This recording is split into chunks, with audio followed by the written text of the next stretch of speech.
You're gone. Have a good weekend. Good morning, everybody. Happy Friday. Thanks for joining us. Middays. Bob Cooney here. Amy Fadul with me today. We're here. Not that we need more sunshine, but we have it. Thank you. You're welcome. Yeah, Thank you for being here. Chit-chatting all the way. I love it. We always appreciate you. Yeah, a lot of stuff going on. It's like I heard the morning show talking that everybody's going different ways. Yeah. We're all going different ways. I have questions about beach chairs and concerts and all that stuff. I will find the info and send it to you. So here's the deal. What's the name of it again? Freedom Mortgage Pavilion. All right, Freedom Mortgage Pavilion over in Camden. Ray was talking about earlier, like what people call that place. Right, because it's had different names. We just call it, Ray goes, what do you call it? I said, the place over in Camden. But, so we were having a problem. We're going with a bunch of people on Sunday night to these concerts. And my wife's going nuts about bringing a chair and can't bring a chair. Can you bring a chair? And I said, yeah, I heard you can bring like 9-inch chairs. So then she's looking and looking and looking and blah, blah, blah, blah. So if anybody, Amy, you're pretty sure we can bring little beach chairs. I was there. I went to the Stapleton concert. People had like the really low chairs, that you put in the water type of vibe. So I think we're good. I think if anybody works over there and can tell us exactly what's going on. I'll get you the info. That'd be great. She's been on the website 1,000 times. But anyway, that's not where we're starting today. No small talk. There's a lot of stuff going on. Raymond Dunn, how are you today? I'm doing fantastic, Bob. I heard you had a wonderful night last night, a great reception for you and for Ricky Patalico at the Trap Tavern. Something like that, yeah. Okay. The ovation when Ricky Bo walked in there was fantastic. I heard they were sitting when Ricky Bo came with claps. When you came, it was all everybody standing up, but no claps. Yeah, something like that. So you got the standing ovation. I love the Trap Tavern. Yeah, Trap Tavern's a great place. Love that place. So thanks for everybody that came out last night to see Ricky and Ray. Lots of fun times. I think Ricky may be stopping in here. I just got a text from him. I think he may be stopping in to give us a little scouting report from one of Ray's coaches. From when Ray was a little younger. Little league coach, I think, perhaps. So a little older than that, but yeah. That'll be fun. Travis Konecny, who just became a $70 million heir. Does that make sense? I mean, he's not an heir. millionaire. $70 millionaire. Yeah, the way you made it say. Whatever. He's one of those things, yeah. He just signed an 8-year contract extension yesterday. He's going to join us around the 1:30 hour. We'll tighten that up exactly when he's going to be coming on. So, fun-filled day we have here today with Eagles, Phillies, Sixers. Olympics are coming up. We got to talk a little bit about them. But we can't do any of that until we grab the front page. Now, the front page. The stories everyone's talking about. 97.5, The Fanatic. Learned something about myself last night, Amy Fadul. Yes. Even at my middle age, I'll call it that, never stop learning. Never, ever stop learning. I say that to my kids all the time. I tell you guys that. Listeners, I'm never done listening because I love to learn. I learned last night that I can't stand a summer night with no Phillies baseball. It's rough, isn't it? I shouldn't say I learned. I should say especially it was on like Thursday, which is a great night. Thank God my friend Rock's daughter had a game last night. There was a game in town. So you saw something. So we went over and watched the little 7th grade girls basketball. All right. Yeah, so we had that going on. I was actually thinking of you, and I'll tell you about why later. So your Philadelphia Phillies, they host the Cleveland Guardians tonight.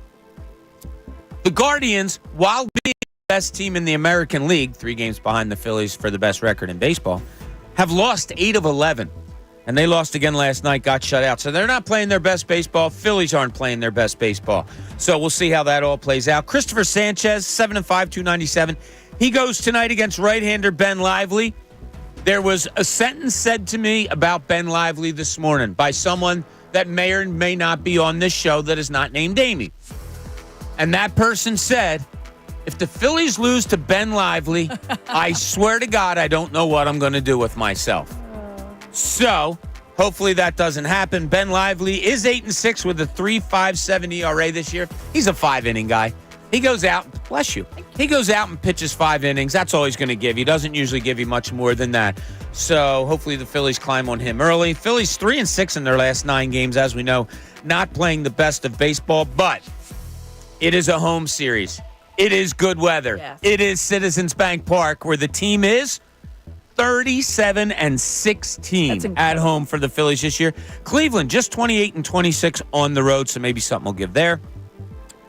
Your Atlanta Braves lost their 5th in a row last night, so the Phillies lead climbs to 9.5. And we talk peaks and valleys, and the Phillies are in a little bit of a valley right now, and they keep gaining games on the Braves. That was we watched that. Baseball. The overrunning of the fly ball in right field. All, the overrunning of fly, but talk about they advance the ghost runner to, or whatever you want to call him, to third, and then he gets caught in a rundown on a squeeze. Like what? Suicide? Like what are you doing? They had somebody get caught between third and home twice in the last 2 innings, I think. Yeah. I've never seen anything like. And as soon as his face happened, because the bunt was not a good. He didn't even show bunt that long. You got to at least commit to it. And I was like, the guy was just like, okay. I'm like, yep, you're dead to rights. Okay. That's not good baseball right there. Phillies 3-game lead also over the Dodgers in the National League. So they are still the number 1 seed in the NL. Tomorrow, 6:05 start. Ray, on a Saturday night, is 6:05 okay? Perfectly fine. Okay. Anytime on a Saturday or Sunday's fine, right? Saturday, I prefer 4 later. Anything earlier is kind of, asking for a little too much. Okay, they're asking too much from you or from the fan base. Okay, a nice Saturday afternoon game, Saturday evening game, give people the chance to enjoy their day, maybe go down there, get some tailgating done. So I'd like a 6:05 start. That works for a Saturday. Well, I'm glad it fits into your schedule. Very good. Tyler Phillips, Bishop Eustace 2-0 grad, will go tomorrow against Carlos Carrasco, another right-hander for the Guardians, who's 3-8 with a 5.32 ERA. Good news. All right-handers this weekend for Cleveland. So Brandon Marsh, come on down. Brandon Marsh and Bryson Stott, please just hit where you hit. Sunday, 1:35, Ranger Suarez goes against Xavier Curry. He's 0-2 with a 4.98 ERA. I didn't put my contacts in. I was like, I'm having trouble reading this. Why is that? Then the Yankees come to town Monday through Wednesday, Monday, Tuesday, Wednesday. Here's the pitching they're going to get. How about Zach Wheeler, Aaron Nola, Christopher Sanchez? I'm here for it. Boom, boom, boom. Wednesday will be an afternoon game. I was thinking of talking to the bosses about, hey, why don't we go down there and do a show from down there before the game starts? Why don't we do that? So we have a meeting today, this afternoon, after the show. Sign me up for that. I think it's going to come about. Yeah, I do. I want to talk to see what we can do. I know I'm probably getting yelled at back there. That I shouldn't bring that up on air, but that's what I did. Sorry about that. Eagles, they're on the field again today. Greatest thing I heard yesterday. Dave Zangaro said it on our show yesterday, and then I read some more things. And the morning show hit on this too. Jalen Hurts looks fast. Yes. I heard it. I saw someone else write. Jalen Hurts looks fast and quick. I said it to you before, and we said it on this show that when you looked at highlights of him 2 years ago compared to last year, man, it was night and day. Peanut butter and jelly. However you want to phrase it. He did not look right last year when he was running the football. Wait, I'm sorry. I don't know why I said I'm hungry. I'm really hungry. Peanut butter and jelly. Night and day is opposite. Peanut butter and jelly go together. Night and day go together. Day turns into night. Night turns into day. Yeah, but it's usually like, it's night and day. I'm starving. Ray, I'll tell you, I am starving today. I'll have to go get you some snackies. Yeah. But no, to your point, when we talked to Dave, and then I talked to him later because I saw him at NBC. He was like, you don't understand. Like, I get it. He goes, I get that it's only second day. But to see the lateral quickness, the quickness with the release, just everything, the fastness with his speed, it is night and day from what you saw at this point even last year. And certainly towards the end of the year, the season, because he was clearly hurt. Right. It means so much. It's huge. And for Kellen Moore, it means a lot, too, who we're here from tomorrow. But. Yeah. And we will hear from him tomorrow at like 9:40 on your show. Yes, I will be doing that show. You will be here, so that'll be good. Great listening there. Can't wait to be outside. So I have a routine on weekend. On weekends I have a routine. I get up in the morning, have my coffee, get ready, wait for the dog to get up. I'll feed the dog, then I take the dog out back, for her to have fun, and I water the flowers. And it takes me a while, and I clean up, and I, and I turn you or Bill Colarulo, whoever it is, turn you guys on. So I can't wait to hear that. I'll be there tomorrow. It'll be awesome. Some players talked yesterday afterwards. We have some cuts that we might get to and talk about what players had to say. Also, it's like a fluid thing here. They bring players to podium. There's no media availability today. Yeah. But you're right. Exactly. No media availability today. You're right. It's kind of like, here's Jalen. Yeah, because I did have somebody ask me, like, well, how do you guys decide what you're going to do? it's kind of a fluid thing. So we try to give you exactly what you want. And if it's kind of stuff, an offensive lineman, not to put down offensive lineman, but it's, people talking that we don't think, might garner as much interest. So we just play it by ear. We love to hear from you, who you'd love to hear from and all that. But we try to have a good ear for who you might want to hear also. Flyers, as we mentioned yesterday during the show, Travis Konecny, 8 years, $70 million extension. Good for him. We are going to talk to him today somewhere in the 1:30 hour, probably around 1:40, right? Is that what we're thinking? Or somewhere in the back half of this program. I would say close to 1 o'clock if you're looking to mark okay. All right, good. calendar. Close to 1 o'clock. Yeah, he's somewhere else. Like, he's not in the Philly area. No, because we Zoomed with him yesterday. Okay. Yeah, so is he in Banff? Maybe. I just felt like saying Banff. I don't think he's from the Vancouver area. I don't think so either, but I just like saying Banff. I don't know where. I like Banff. Banff. So on the national front, the opening ceremonies for the Paris Olympics, that starts tonight.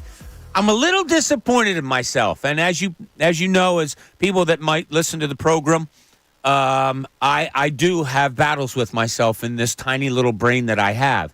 I tell myself, you should do this, or no, you shouldn't do that, and all that. I should be more interested in the Olympics. I want to be. And then the more I read as it comes up in the Simone Biles and the men's basketball team and Ledecky and, different things, yes, it does start to build up my interest more and more. I think once I actually watch some competition, I'll start to get fully in. But right now, I feel bad. You don't watch the U.S. soccer? No, they got trounced. No. Did. So opening ceremonies, I always looked at as like, hey, Donna, you want to watch this together? But it doesn't. It's like watching a bad movie to me. It's also now it's kind of interesting because you already know some of the. It used to be such a big thing, like, ooh, who's going to be carrying the torch? Who's the final? Now we know all that stuff. Yeah, we do. Snoop's carrying it, which is both amazing and kind of strange at the same time. Hey, USA, send us your biggest pothead. Let's let him carry the torch. Since cool. Snoop, I don't think does the weed anymore. Yeah, sure. No, he doesn't do it any less either. He was going smokeless for the grill. It was all a promotion. Yes, it was. Exactly. But like I did. I had to laugh when I saw that when I got into work today and I got on the computer and I saw a picture of Snoop carrying the torch. I just like when they walk in. Now, it looked like from the torch. Now, there was something covering it. It was the, press here to hear sound. So it was kind of covered. It looked like he was holding a giant joint. It is, because I saw when they. Is that what it is? It is. Well, they took it up to Mont Blanc. And I saw it because the backpacker or the hiker, climber, or whatever, has it on her backpack or his backpack. And I was like, why does the thing look? It's like a bullet shaped, or it looks like a joint. Yeah. And I was like, what is that? And I realized I guess it probably has a canister in it for the fuel to keep it lit. I think they designed that for Snoop. So they probably looked at him like, who could be our final? Oh, I got it, Snoop Dogg.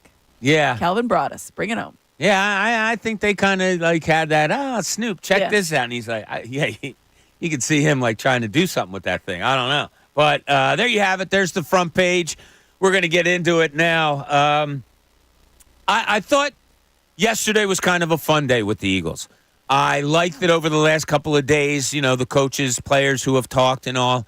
How I like how the morning show kind of breaks down what they're trying to say, and we kind of have more of a look towards what they are actually doing.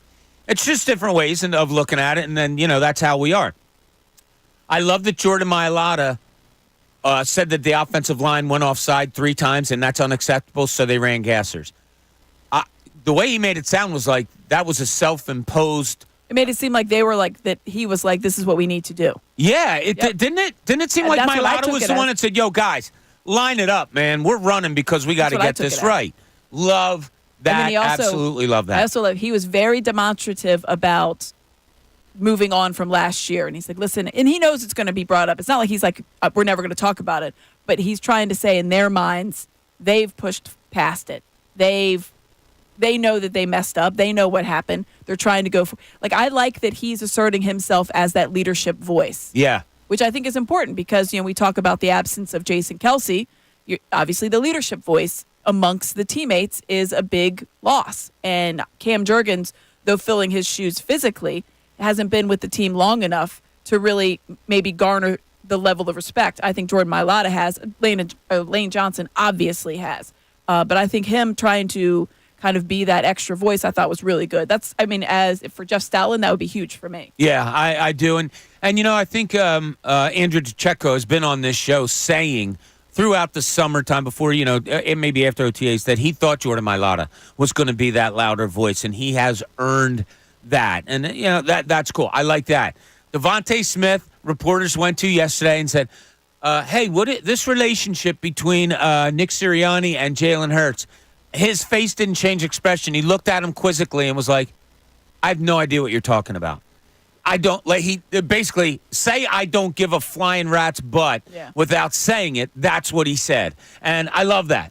I love that too. So relationships. So he and I are on the same page. Like I don't care about that. Now it's becoming a bigger thing than it ever was. Yeah, exactly. It's over with. Yeah, whether they get along or not, we'll find out at the end of the year. As adults, I can accept that there's two people who work together that might not, Yeah, maybe it's not all rainbows and unicorns. If they're not on the same page football-wise, that's a problem. If they're not on the same page as far as the way I act and you act, I don't care about that. Not everybody can get along like the bar crew here. The bar crew here is just, it's getting so, the bar crew. Idea. I know. I knew it. Yeah, you got it. Bar crew is Bob, Amy, and Ray. The bar crew, I love this. We got to go in. We are starting to finish each other's sentences. That's how it's getting. You said to Ray, or Ray said to us, what do you call, and Amy answered what the name of the place over in Camden was before Ray even said, what do you call the venue over in Camden? You were like, boom, We also boom. looked it up. It's been a lot of names. It has been. It's BB&T. Yeah, it's Ray's what I deduction was when I first moved here, it was actually called the Susquehanna Music Center. No one called it that, or Susquehanna something or other. Yeah. I didn't call it Susquehanna Bank. I don't know. Since we live over in Jersey, if you're going to somebody says, where is it? It's over in Camden. Yeah, everybody knows where it is. But the bar crew is just starting to gel so well. So I love that.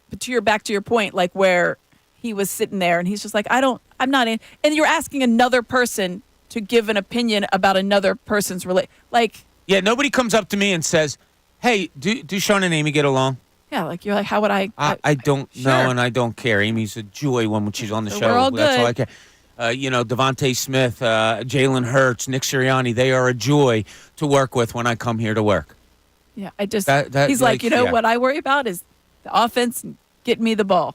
So we're talking, how people reacted to different things. And then yesterday, before our program started, Vic Fangio talked. Mm-hmm. And he came out. Look, I'm not going to pretend to know anything more about him than, numbers and reputation and what kind of defense he plays. And even that, I'm not going to claim to be an expert on. You got a good veteran defensive coordinator to come in here when he needed to, he was coming into a situation that needed to be stabilized. Yeah. His words yesterday, and I just his actions, the way he talks, and I'm not breaking down what he said. I'm talking about the way he acted behind a microphone. Yeah, I'm here for it. I'm cool. I'm good to go. Like, I really am. I like the way Vic Fangio approached things. I like the way he kind of called people out. Jordan Davis, I think it was, came out yesterday. He's like, look, Vic's going to tell you whether you're bleep poor or whether you're good. He's going to let you know, and I like that. And that's the thing. I remember I talked to Jordan Davis at one of the OTAs or minicamp. I can't remember which. And it was like, you're a young guy. You have this, everybody's so different. Here's an older defensive coordinator that's coming in. Do you worry about any kind of, he's like, no, because I like a guy like that. I like a guy that's going to shoot you straight. And he used the word, BS or whatever, and he didn't abbreviate it. And then he called himself because he's such a polite guy. And he's like, oh, I'm sorry. I was like, no, but that's good. Like, he's like, I appreciate that. Like, that's what I want. Nolan Smith said the same thing. Those guys like straight shooters. Now, obviously, if you're constantly getting the straight stuff, maybe you need to look inside and realize what maybe you need to do something different. And maybe it wears on you. And I think, when you hear about some of the sour grapes down there in Miami, maybe that was part of it. But I feel like, when I talked to Barrett Brooks yesterday, and he was like, I'd rather have that than a guy that's going to, kind of lightly tiptoe around, oh, well, maybe if you could try. No, like, I'm a grown man. We're professionals. Give it to me straight. If you didn't like what I did, tell me how to do it. Tell me what I did wrong. And there's different ways. We're talking about there's coaches that are like butt kickers all the time. Yeah. Or, constantly have to, the Dan Campbell seemed to be a little bit like that, where it's, well, I don't know. He seems like it, outsider looking in. And, I was always and there's different types. People want to be coached different ways. I always appreciated the coaches that, whether they do it in a hard way or more polite way, when they tell you, like, no, it has to be done right, and here's the right way to do it. Stop. Jalen, you didn't do it right. Do it the right way. And once you get that out there, and Vic Fangio, he doesn't come in here with, heads tilted or one eye shut, like, oh, who's this guy? No, his reputation is known. You command that respect when you're a 65-year-old who's been in this league for as long as he has. Okay, other teams, the team he had last year, maybe there's younger defensive players didn't appreciate him. I don't care about that. He deserves, I'm a 24, 5, 6, 7-year-old. He deserves my respect. And I think that's how the Eagles are looking at it right now. And it's not like he's sitting there yelling and berating these guys. There's a difference. It's a teaching moment. It's a correction. It's a fair evaluation. It's fair feedback, constructive criticism, whatever you want to call it. It's a fair way to do it. So when you're looking at the relationship and when you're watching these practices, you can see Fangio going around and kind of giving the feedback. He's not yelling at these guys. And when he's talking about them, as we heard yesterday, he's not, tearing them down. He's saying, all right, well, this is where we need to get better. And can that guy go out there and do exactly what we want from him today? No. But we're going to make sure that he can on day one. Like, that's what you want, that kind of constructive talk, constructive feedback. I think that that's the important delineation. When you see somebody just off, Chip Kelly had a tendency to fly off the handle. You would watch those practices, and he'd be getting red in the face. Yeah. This is different. Like a little synopsis of him yesterday. Yo, can we get this noise to calm down? Like, there's all these kids and stuff around. That's cool. Like, Command the room. Down. This Stop is your room. carrying on. Exactly. Can we get Ray Dunn here to tell these kids to stop carrying on? Yeah, so I just think that there is some – I'm not going to go overboard because Vic Fangio got behind a microphone and kind of called guys out and said, was totally honest. But I think it is an attitude that this team – we talk about attitude for the defense, and GJ is going to bring that attitude. Well, it starts at the top, and I think Fangio has a no BS attitude. And I think that's what this team needs, because once you get through that you realize, okay, no BS, right? Okay, good. Let's learn. Let's get better. Let's do what has to be done in order for this team to improve upon what they became woefully kind of last year. So, all right, when we get back, we're going to hear a little bit from what some players had to say, or go over what some players had to say yesterday. Also, want to take a deeper look into the Phillies right now. There were some trades made last night. The trade deadline's coming up. A lot of talk about what they need, what they don't need. They decided to stand pat during this offseason. It led to the best record in baseball. Up until now, they're still 3 games better than anybody else. Should they just ride that out? Would you be okay if they rode that out? Or do they need, listen to the word, need to add to this team? We got that and a whole lot more. Amy's here with us all day today. Bob Cooney. This is Middays 97.5 The Fanatic.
Weekdays, happy Friday, everybody. If you're working, end of the week approaching. If you're not, good for you.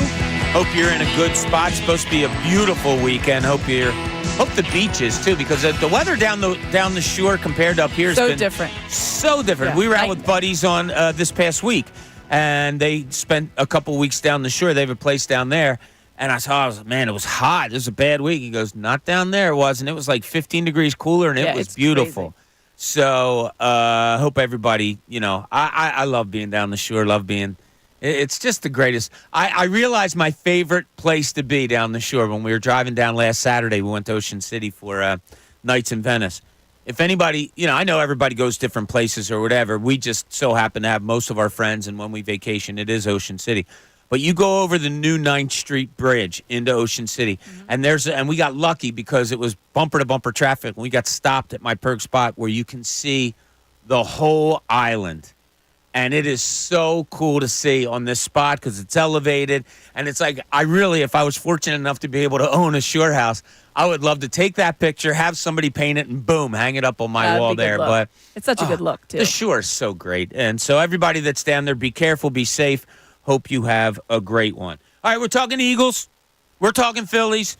Maybe some Sixers, Flyers. As I said, we're going to have Travis Konecny is going to join us somewhere around the 1 o'clock hour. So we'll let you know when we get that more shored up. But as far as the Eagles went, they're on the field yesterday for their second day of practice. And look, so far, so good. Vic Fangio did come out and say, is Bryce Huff ready yet? No. Not for what we need him to do. He's not ready yet. Could he go out today? It was no. Yeah, couldn't go out today Honest and play assessment. those. Now, my follow-up question would have been what you had from what you just said. It sounds in your mind that you do know what you want him to do this year. What is that? And he said, I think he said, and I believe he'll get there. I think he'll get there. Get where? You know what I mean? So he has his. Yeah. What do you think it is, Aim? I think that I think it's the scheme in which that they want him, which is slightly different than maybe what he ran with the Jets, but also the production level is higher. The snaps are higher. I think that's what you're looking at. You need to be fitting in as well as Hassan Reddick did last year in a similar type of style / scheme and usage. For me, I took it as, all right, I need him to play this particular position in a certain way, but I also need him to ramp it up. I need him to get a lot more. 800. That's what I was thinking. All right. Ray, did any numbers or anything? Give me a sack total too, Aim.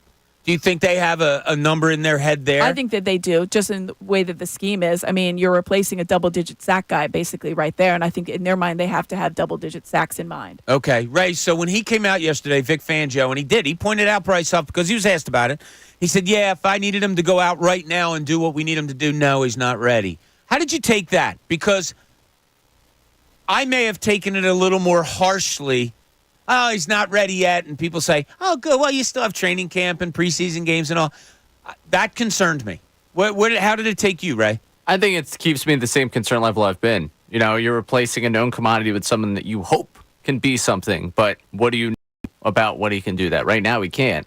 I do look at it similar to the people that are like you have all of training camp because ultimately, I think if you put a lot of these guys out there right now, if tomorrow was Brazil or later tonight was, I guess, Friday Night Football was Brazil, we would be in some trouble. Oh, yeah. Like that to me is like second day of training camp. I didn't imagine that he would be where he needs to be. He's got the talent to do it, according to Vic Fangio, which is okay to hear with me. Glad. I'm going to be concerned about it. Regardless, I don't think what he said at all changed my mind about that. Yeah. So for people that maybe didn't hear Vic Fangio yesterday and what he had to say about Bryce Huff, I hear you. It is the second day of training camp, and I imagine that any offensive coordinator, defensive coordinator, head coach could come out and say, yeah, he's not where we want him to be right yet. It's just the second day of camp. But I took this a little deeper when it came to Bryce Huff. Let's listen to what Vic Fangio had to say. Well, I think everybody thought he could, and knowing that the floor was just rush downs. But he's taken the challenge on very well, and I do think he has the talent to do what we want him to do. It's just he's got to get familiar with doing it. And so it will be a work in progress. Does he look like he could do it today? No, but I do think eventually he will. All right, I don't I really don't want to break down We were words. trucking along so well with that, with his where he was going with that, and So then it what just does kind that of mean? fell off the cliff. Like, I he don't know. doesn't look like he's able to do it today. Like, did he say, oh, he didn't get off that block. Okay, he's got to do that. Yeah, Or I is think it kind of a like, I'm looking at him if I'm Vic Fangio and I'm going, no, that is not an 80%, 70% down guy. It's just I think not. it's probably more the former rather than the Okay. latter there. I All think right. it's more like his talent, his technique, all looks great. He didn't come off the explosive way we need him to on this particular one. He didn't drop in where he was supposed to on this particular one because he's still learning it. I actually took it as somewhat of a positive. I also would have been very surprised if Fangio had come out and said, yep, Bryce Huff looks like he could go ahead, which I would be surprising, and say he can play tomorrow and he could absolutely just pile drive every single offensive lineman in the NFL. Like, come on. No one's going to say that. So that's what also came into my mind yesterday was as he was speaking, I kind of closed my eyes and I just envisioned Vic Fangio standing on the sideline going, oh, my God. I can't even see him because Jordan Mailata just totally right. swallowed him. You know, and it could be a case of that. Yeah. The Eagles have a really good and big offensive line. He's not a bigger dude. He's going to have to get there with stunts, with quickness, with body bends, all of those things that you need out of a premier defensive line rusher. I don't know. This is like I said to you guys before when we went over the defense before, training camp even started, that you guys know how much of a question it is for me. Bryce Huff was one of those big question marks almost at the top of the list. What did you say the other day? You're not raising the red flag, but you're making sure you know where it is? Yeah, they're over in the corner. Make sure it's within an arm's reach. Yeah, can reach them. Yeah, well, speaking of Jordan Mailata, so yesterday I just absolutely love this. He talked about, he was obviously asked about how the offensive line was looking and things like that, and he wasn't real happy with the way he or his line mates were performing. Just trying to maintain the standard.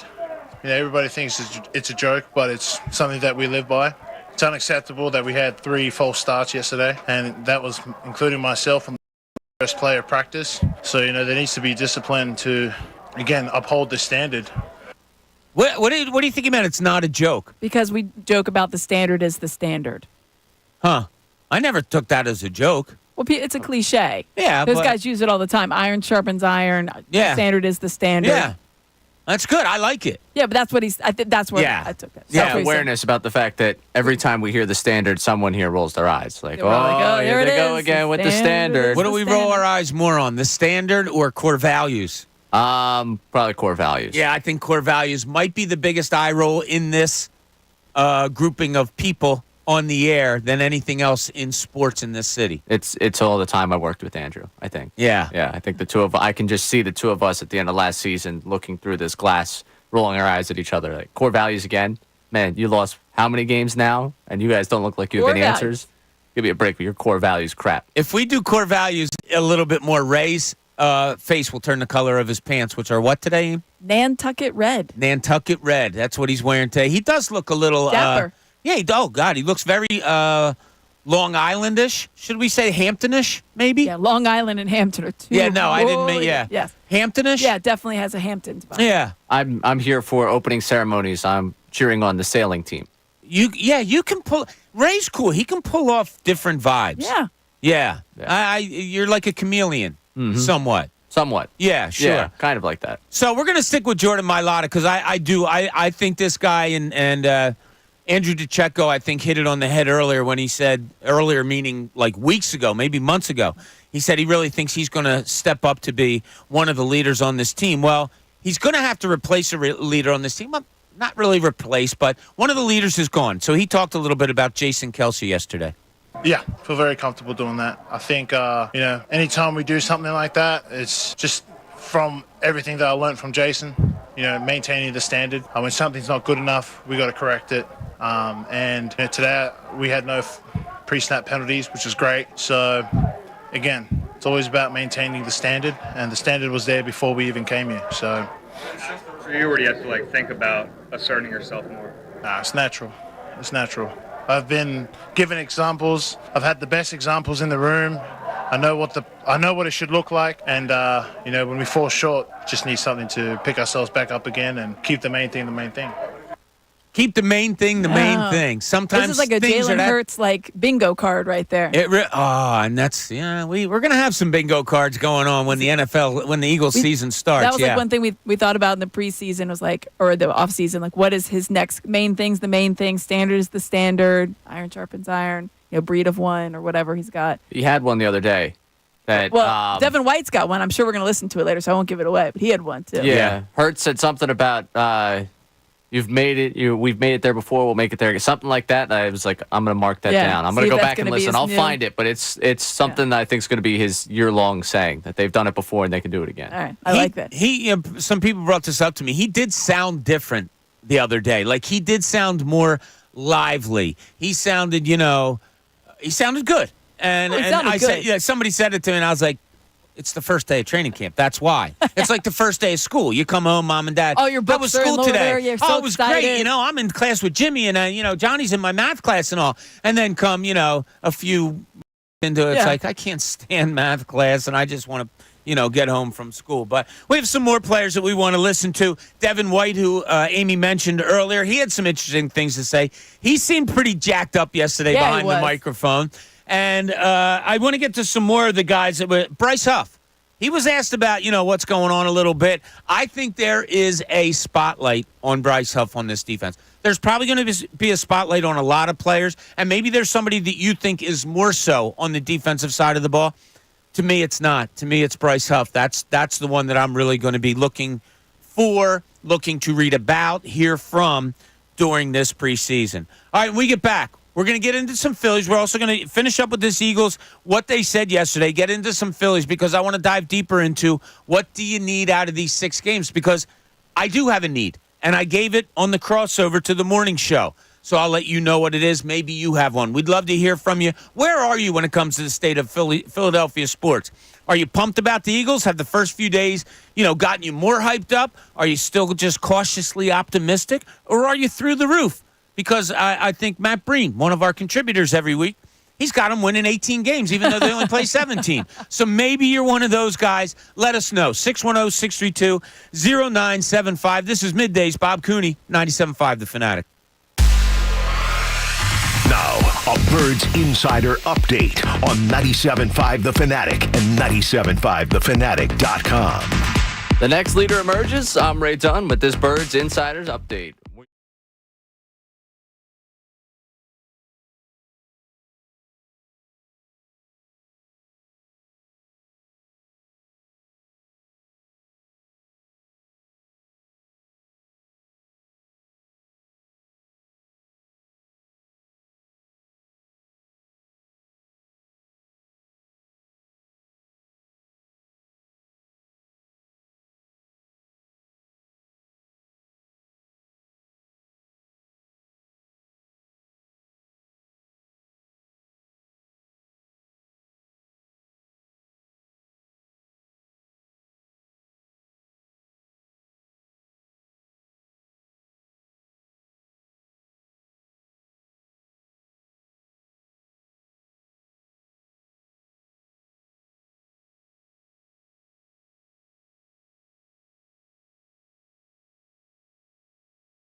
.com.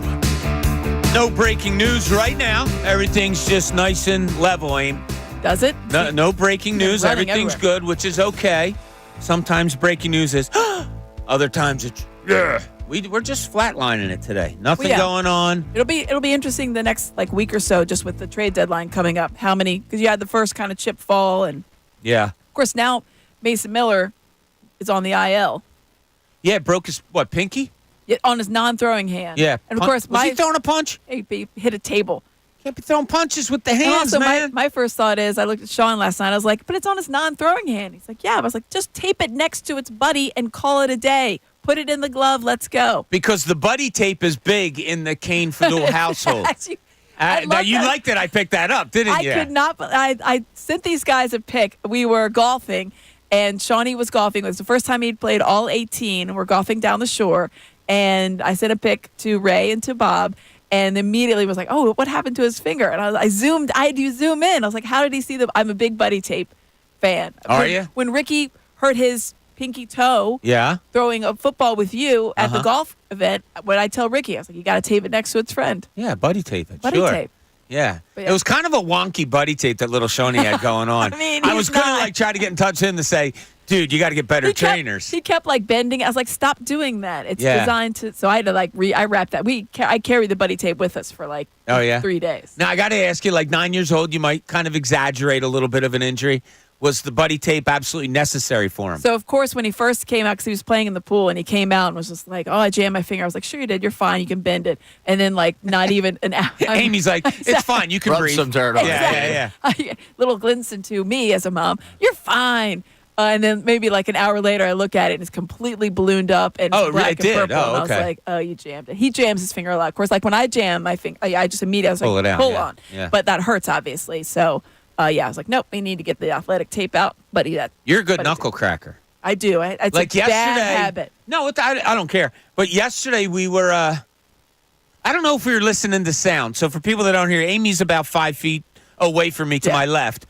When you have your headphones on, it is hard to hear some things. But we had some sound coming over. I guess it was Vic Fangio or whatever. So we're sitting here, and I hear a literal pop, pop, pop. And I thought somebody she was either knocking on her desk, and I look over and she's cracking her knuckles. Yeah, it's such a bad habit. It's a big knuckle. Now, when we were kids, it was told, oh, if you do that, your knuckles are going to get really big. And do you have big knuckles? No. Yeah. So Oh, that was my parents used to tell me that all the time. It's been Yeah. a habit for years. another fallacy our parents told us. Yeah. Yeah. What was the other? Any other? You can chew gum. If you swallow gum, Oh, it'll, your ribs will stick together. That was ours. What? Yeah. No, when we I were just thought it kids- would all get into a big ball in your stomach because your stomach can't digest it. I know it takes a while for your stomach to digest it, but No, honest to God. And They that told might have you been to among stick to your kids. I don't ribs? think my parents told us that. That doesn't Yeah, even if you make any swallow your sense. gum, your ribs will stick together.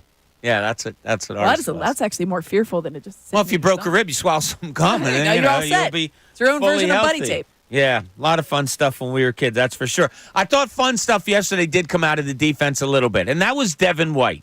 Now, he's another guy here. I said spotlight earlier goes to Bryce Huff because I am. Give me a word, Aim. I'm very cautious about him. I'm very leery. Let me say. Yes, I think that's a good about word. him. Devin White, benched last year by the Tampa Bay Buccaneers, understand that. When he first came in the league, I loved watching that guy run all over the field. I even remember saying, God, I wish the Eagles had someone like him. One of my favorite positions in sports, all of sports, is a playmaking linebacker. I've said it on here before. Obviously, the Eagles haven't had that. I kind of have a little bit of hope, that four-letter word that many have with these Eagles, in Devin White. And he seemed pretty juiced up yesterday, and he was asked about, maybe having to lead a defense.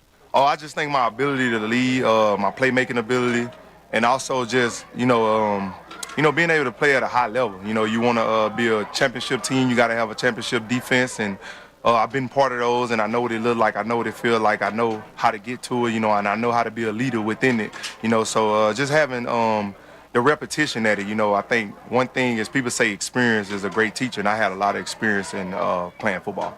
I really don't know. No, I do. It's because of watching him early on with the Buccaneers, and I loved watching him play. I could be totally wrong on this. I have some Hope is the 4-letter word. I'll go even bigger. I might even have some optimism when it comes to Devin White, understanding I could be disappointed.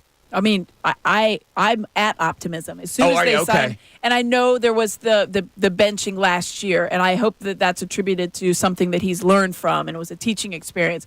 I remember him when he was at LSU. There's a reason he was a top 5 pick. Oh, yeah. He was a tremendous player. Talk about a playmaking, linebacker. He's a guy that absolutely can turn defense into offense. He can flip the field for you so quickly, and I loved watching him at LSU. They had some great defenses when he was there. Then you go back to when they won the Super Bowl with the Bucks. He had some great seasons. And then you're wondering, like, what happened? I don't know if he's really spoken on it, whether it was just something like a disagreement or whatever. There seemed to be a switch or something that occurred. And you're wondering if the fresh start isn't what's going to get him back. But when they signed him, I thought, gosh, this could be the sign. It's been a long Wait, time. what did you think? I said, gosh. I said, gosh. Gosh, gee golly. But I thought, wow, like this could be who they've been looking for. Yeah, that's how I felt, We always joke around Philadelphia. It's like, what do the Flyers need? A goalie. Big surprise. What do the Eagles need? A linebacker. Okay. I mean, it's the same refrain for decades on decades at this point. You haven't had a big playmaking linebacker in probably 20 years for the Eagles. Certainly not one that's going to fit in a defense that's going to get you to the Super Bowl. Right. Maybe you had a good linebacker, but it was on a bad team or a bad defense. So I feel like I was really excited. And then, of course, you dive into some more of the stuff, and did that give me pause? Yeah, but I'm very optimistic. So it's a question I want to throw out there to you. 610-632-0975. Who are the players you have optimism about? Now, we can take Jalen Hurts and A.J. Brown and Devontae Smith. Those guys are no-brainers. You're going to be optimistic. They're going to have good seasons. Okay, we'll kind of take them off the list. But talk about some of the other people that we're not so sure about, because there's a lot of question marks, particularly on defense, but with this team. Who are the players you have optimism or maybe question marks, pessimism about? 610-632-0975. Also, want to talk about the Phillies. How important are these two series for you that are coming up? Because I'm putting a little more importance on it maybe than others are. This is Middays. Bob Cooney. Thanks for joining us. 97.5, The Fanatic.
Cooney, Amy Fadul here too. We got Ray Dunn producing. The bar crew is in the house for Friday Fun Day. Oh, bar crew on a Friday is awesome. So, what do you got this weekend? Anything major? No, we have a baseball game on Sunday. It was rained out on Wednesday, so okay. It's a baseball game on Sunday. That's it. I love today. I'm pulling out of the neighborhood, and I don't have a sprinkler system. I keep an eye on my backyard as far as watering and all that because I have the plants back there, and I want to keep it nice because that's where we spend most of our time. Front lawn just kind of, let go. I don't have a sprinkler. So a lot of our neighborhood was pretty dried out in the front lawns. It was so cool pulling out of the neighborhood today. Everybody's lawn is back to being green.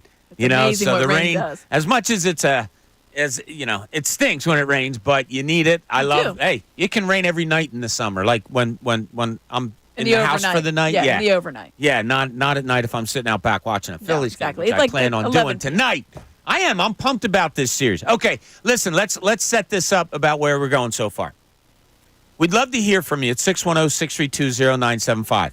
My spotlight, jing, if I turn it on, defensively, it's on Bryce Huff. That's where I am. You're Concerned, watching him. leery. If he doesn't give you this, I don't know where everything else falls into place. I think that's a key to this defense. For some reason, positively, my light shining on Devin White. I do know why. I keep saying I don't know why. I understand he was benched last year by the Tampa Bay Buccaneers. I understand that maybe his best years are behind him. He's not old. He's 26-ish. It's not. But, look, we've seen it before. Sometimes guys. Yeah, the drop-off. The drop-off just happens, yeah. So we'll see with that. But for some reason, I'm a little bit positive there. Where are you? Give me a player that you're either overly optimistic about or one that you're just pessimistic about because you're just not sure. Because I think there's a lot of those on this Eagles team. And I think, for me at least, that's where the questions come. Because I don't know. More than most people here, more than most people that we talk to, I'm the one gotta watch. I'm just not sure. Bryce Huff is interesting just because there's a twofold reason I think that he's going to draw a lot of scrutiny, and people are going to be watching him. It's because he's replacing Hassan Reddick, and you know what you had in him, and you let him go. That whole thing is a whole. I'd love to hear what's going on with how that went down the way it is. It ain't good.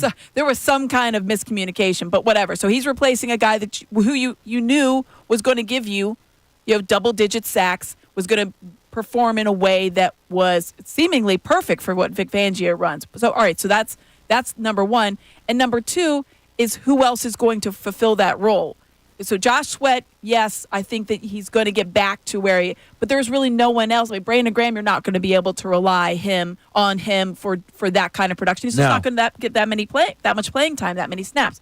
So I think that there's a twofold reason that Bryce Huff is going to be under examination, maybe more so than anybody else in certain positions on the defense.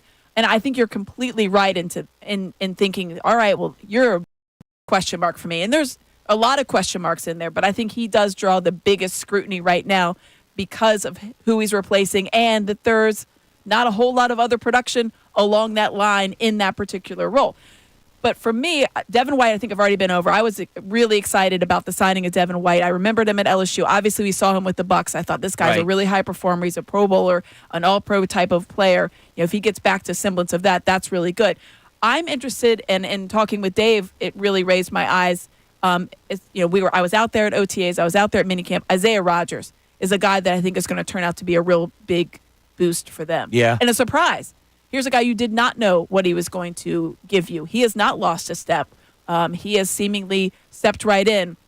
Yesterday, you saw him and Keely Ringo out there, and I think it was more like here's a day off for Slay type of thing rather than Slay's losing his starting spot. But I think you brought it up yesterday when we were talking. Maybe there's all right, well, if we need to spell Slay for a bit because he is a little bit older for football, not for life, do we have multiple options? This used to be, last year, cornerback was a real problem. They were trotting out random people that they literally picked up off the street. People were retiring from that position instead of playing it. Yeah. And now they're like, we might have three. We might have three starting cornerbacks, which I think is a real. So for me, that's the pleasant surprise. And that's not counting rookies. Exactly. You know? I didn't even mention Quinyon Mitchell. Right. I'm And, talking about Cooper him. DeJean, they're Yeah. talking about being a versatile guy. Yeah. There's a lot of stuff there. So where are you as far as optimism? We're talking individual players. Give me a player and say it might be somebody that we never thought of. And you say, yeah, you know what? I have some optimism here. Mine's Devin White. Who's the pessimism? Who's the one that you're like, yeah, I'm just really concerned. I'm leery is the term that I used for Bryce Huff. Right. Maybe you have some of the same, maybe you have some different. Love to hear from you, an explanation why. 610-632-0975. Just a program reminder. Program reminder, Travis Konecny, the guy who just signed an 8-year, $70 million extension, he's going to be joining us at 1 o'clock today. So looking forward to that. All right, big weekend for the Phillies. As you have the Cleveland Guardians coming in, you have a really good baseball team coming in, one that has been challenging for the best record in the American League, much like the Phillies have been owning in the National League so far this year. Then after that, you have the New York Yankees coming in. Now, a day-to-day guy that I am, I'm really pumped for tonight. I said to Amy and Ray during the break, just to tell you guys, I feel bad for my wife this weekend because I am in such a party mood. Like, I am looking so forward to these games with the Phillies because they're playing good opponents at Citizens Bank Park in games that I'm deeming I need. I need to see, come on, Phillies, come back. And we're going to see that normal lineup all weekend long. To me, You're going to love that. We're going to have Stott at second base. We're going to have Brandon Marsh in left field. We're going to have Rojas in center field. This is going to, all weekend long. Yeah, you don't have to change anything, Rob Thompson. It's the same. Here you go. Here you go. And here Copy you and go. print. 1, Copy 2, and print. 3. 1, 2, 3. Just put Fry Sass Now, do you on think, top. you saw it the other day, do you think he keeps Marsh 5 and Stott 7? I do. I think he's going to keep Stott down in the order right now until he finds himself. I get that. And that is Little one less of my pressure. key. Oh, right. What do you, yes, no, yes. Deservedly so. Yeah. Okay. All right. Marsh has played well. Stott hasn't. Yeah. Well, Marsh is there's less struggling right pressure. now, hitting as well. But But there's less pressure at He's 7. also going against some left-handers over the last couple of days, right? Marsh, because bullpens, right? Yeah. Didn't Oh, he? yeah. Yeah. Okert was but that Right. really lasted in it. Yeah, he's gone against. I'm interested what's going on with the arm. You mentioned it. Yeah, the other elbow. day. Yeah, the elbow. What's going on with him? But he, Just also thinking out there, that catch. Also, the catch he didn't make out there to close out that series. Part of it to me, I don't know if he's worried about running up into the wall, if that's on his mind. That's always been a problem with me in center field when he was playing Citizens Bank Park in center field. I never thought that he really understood the wall and the way it's constructed out there. I always thought that hampered kind of his defense in center out there. I don't know if he just, it's a ballpark the Phillies hadn't played in since 2016. I don't Maybe he expect just him wasn't, to have a total knowledge of exactly where that wall is. But I am interested because it's been mentioned a couple of times, him kind of grabbing at it, they showed walking it the down. other day. Yeah. Kind of like it was He almost hasn't like been hitting. stationary. Yeah. I'd be interested to see when you say that this is a weekend where he's going to play all three. I think it'll tell me more about his health than it will about what Rob Thompson thinks of him if he doesn't play all three. Yeah, and that's what happened last time when the Phillies were. Remember, I said 3 lineups, Rob, and then an injury happened. Somebody got hit on the hand. Was it Pache?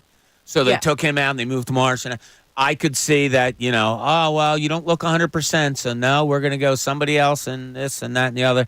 But Bryson Stott, 3 games, you got to get him going. As I said yesterday, I think he's the most important Philly for the rest of the season for me, in that I need stability there. He is a great fielder. Can you live with a great fielding 240 hitter? No, I don't think we can, and especially Not when you've we're got a great fielding outfielder. Right. Well, and I think we're all Also in hitting agreement 240. because we were told by the people that know, Larry Boa, John Kruk, Ben Davis, those guys, Ruben Amaro, this is a guy that they think should challenge for a batting championship at some point in his career. Nowhere close to that this year. I could watch a guy and say, it's just not falling through. He doesn't look right. Like right now, I don't think Bryson Stott looks right, and he hasn't for a couple of weeks. Yeah, I think he's been pressing quite a bit, and I think that was one of the real good moves is to drop him down, take a little pressure off at 7, hitting 7th rather than hitting 5th. You get it and there's a little bit less need of, you have that protection type of role when you're batting 5th. That's pressure for a guy that's struggling. Right. So take that out of the equation. Right.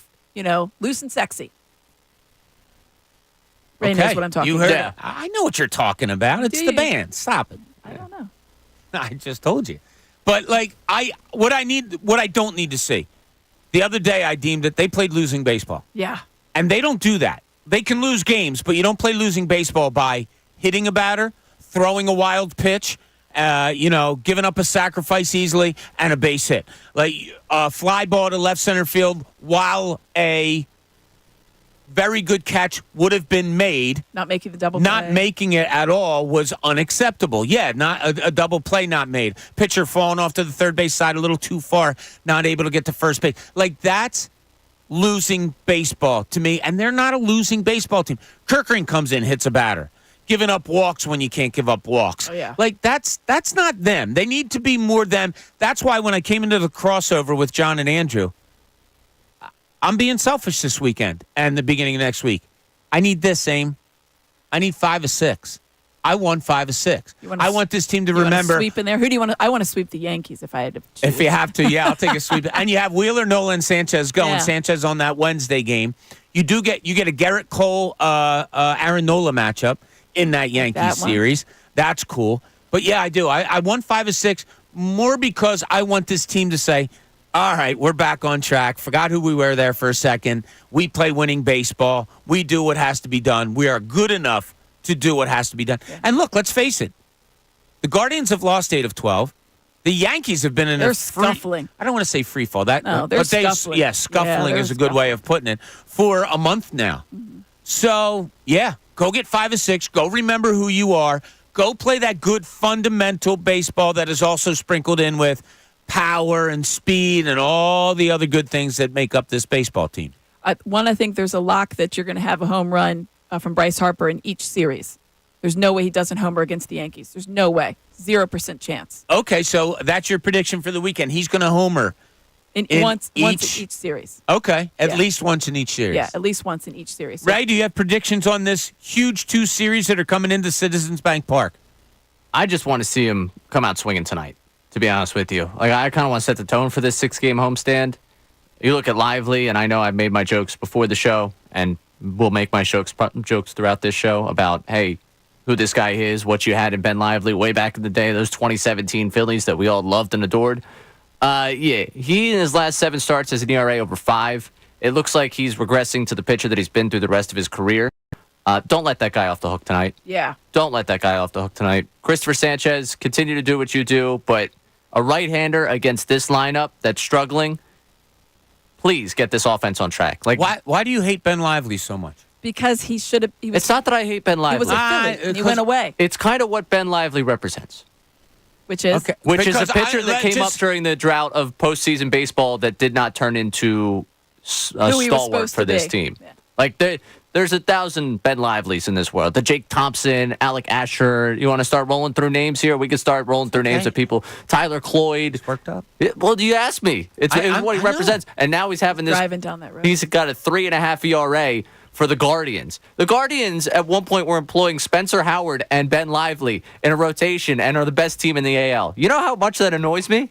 A lot. Yeah, we can. A lot. It bothers me quite a bit. How much? Yeah. But yeah, he's been struggling as of late. His last 7 starts, his ERA is over 5. He's regressing back to the pitcher that he's been the rest of his career. Don't let the guy off the hook tonight, all right? We've got one of the great development success stories in Christopher Sanchez pitching tonight. Let Sanchez go out there, deal, and hey, Schwarber, hit the first pitch to the second deck, please.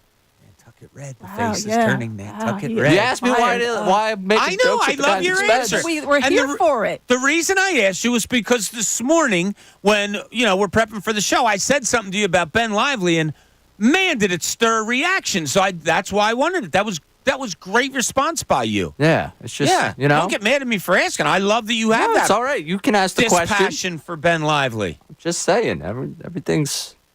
2017 was a tough year, man. Yeah. They stunk. It was tough. 2017, I think that was the last time they had a winning September before last year. You want to talk about, let me see, I want to see if I remembered to take this. I don't know. Oh, I didn't, darn. It was the Phillies lineup the last time the Cleveland, then Indians, was in town. Now, Ryan Howard was hitting fourth, but you had, it was Odubel Herrera, it was Maikel Franco, it was Rupp, it was Ruff. It was like there were names in there that it was rough, just like and it was rough. Yeah, it was gross. Well, here you go. I'll take you back to when Ben Lively was on our side of things. That first start he made in 2017. Here's your lineup for that day: He's obsessed. Cesar Hernandez, Odubel Herrera, Howie Kendrick, Tommy Joseph, Michael Saunders, Maikel Franco, Andrew Knapp, Freddie Galvis, and then a couple of guys that appeared in that game that you may have forgotten about. 2017 All-Star Pat Neshek, Jean-Marc Gomez, Aaron Altair. So that's the names that we're dealing with. Freddie Galvis. That was the time of Phillies baseball. They did win that game 5-3 over the Giants. Hey, there you go. Yeah, so that was nice. Good. There for you them. go, fella. Outdid Hey, Johnny fella. Cueto that night. So. Interesting. That's actually impressive. Yeah, well, it was an impressive start. I Just don't- like all the rest of the guys that we were supposed to have that were supposed to last here and be a part of the next great golden age. So to recap, Ben Lively, don't. Christopher Sanchez, do. Yeah, I don't envision you being a booer. Not really, no. Would I Ben think that- Lively maybe get a boo out of you if he struck out the side in the first inning tonight? if he strikes out the side in the first inning tonight, Bob, it's going to be a long night for me. Yeah. I'm going to be livid. I feel bad for the people I'll be with. If he strikes are you out going? Schwarber, Turner, Harper, no, I don't. Well, I'll be there He'll Tuesday be sitting night. poolside tonight watching. Yeah. I don't know if I'll. You won't still be there? No, I probably listen. We don't have the luxury of having somewhere to watch with the pool. You either got to choose pool or watch. Oh, yeah. So it'll be pool then watch. Okay. Yeah. All right. Fair enough. Awesome. All right. I'm going to throw a little trivia out here to you guys real quick right now because this came across. I don't know if you guys saw this yesterday on Twitter. The top 25 highest paid Philadelphia athletes for next season. Well, I know we're having one of them at 1 o'clock. He's the highest paid flyer. He is not one. He is not on here as one of the top 25 highest paid athletes for next season. It's overall. I thought it was like per team. No, it looks like for season next No, year. I did not see this. Plus, I don't think the extension kicks into the following year. Yes. Okay, So there he you go. might still be making that. Whatever. Let's see Original if you guys can knock out these top 10. I will give you 12 guesses Okay. to get these 10. Top 10. Joel Embiid, Joel Embiid is at number 1. Paul George, Paul George is at number 2. Tyrese Maxey. Tyrese Maxey is at number 3. Then give me Bryce Harper. Bryce Harper's number 4. Amy's going in order here. Ray, feel free to jump in whenever you want. She's on fire. Yeah, let her go. So Bryce Harper. Then give me Trey Turner. Trey Turner's number 5. Then give me. Amy is not reading anything YouTubers can Literally, I'm verify. sitting there. I got nothing. Yeah, she's got nothing. So Trey Turner, and then give me. Now I've got to think about who's making in like that 18 to 19 million. Oh no, you can. I got from I know 10 and 20. above. It's 20 million and above. 20 million. Oh wow, 20 million. I don't know. Right, feel free to help I got her nothing. out. She can, you got stuff. JT. No, JT Real Muto is number 7. Castellanos. Nick Castellanos is number 9. Okay. And then give me not him. You have 1, 2, 3, 4, 5, 7, 9. I'm missing 6 and 8 and 10. 6, 8, and 10. I'll throw one in here for you. Aaron Nola. Oh, Aaron Nola whoa. is number 6. You guys are Jalen Hurts.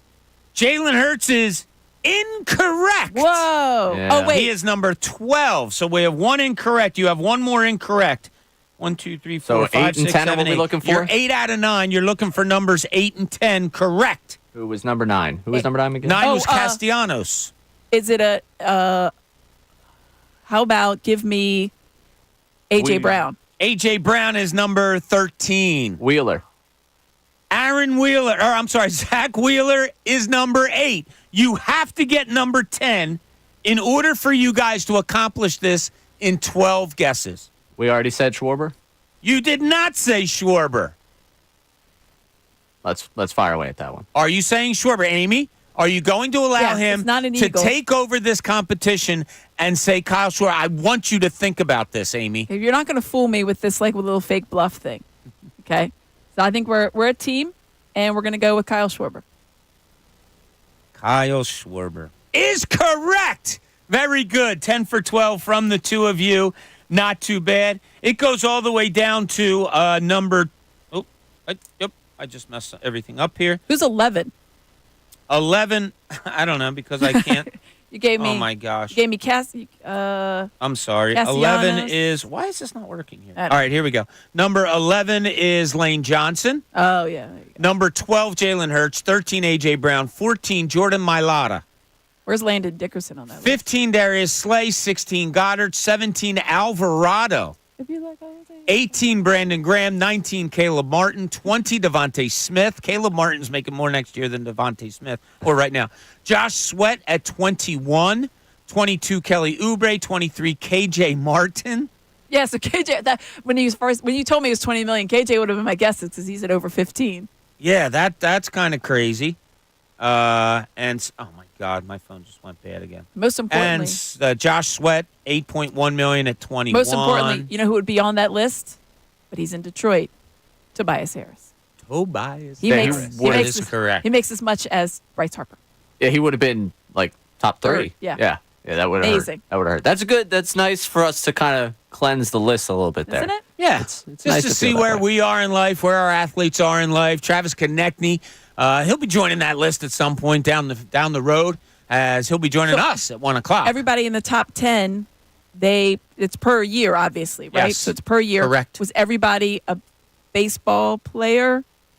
Basketball then baseball. Basketball, So those are I all believe. guaranteed. Important. Yeah, distinction. basketball was the first 3. Baseball was the next 7. Basketball, baseball, baseball, No football. Yeah. Football, Right. football. I just was talking about the top 10. Baseball, football, basketball. Now he's And on are these football, cap hits? football. Are these, Yeah. all these But I wonderful think things? so the top 10 is There's a all lot of money out there. guaranteed money. Yeah. Because it's basketball or baseball. I heard that Amy was like right outside of that top 25. Very close. Very close. If you're doing lowest top 25.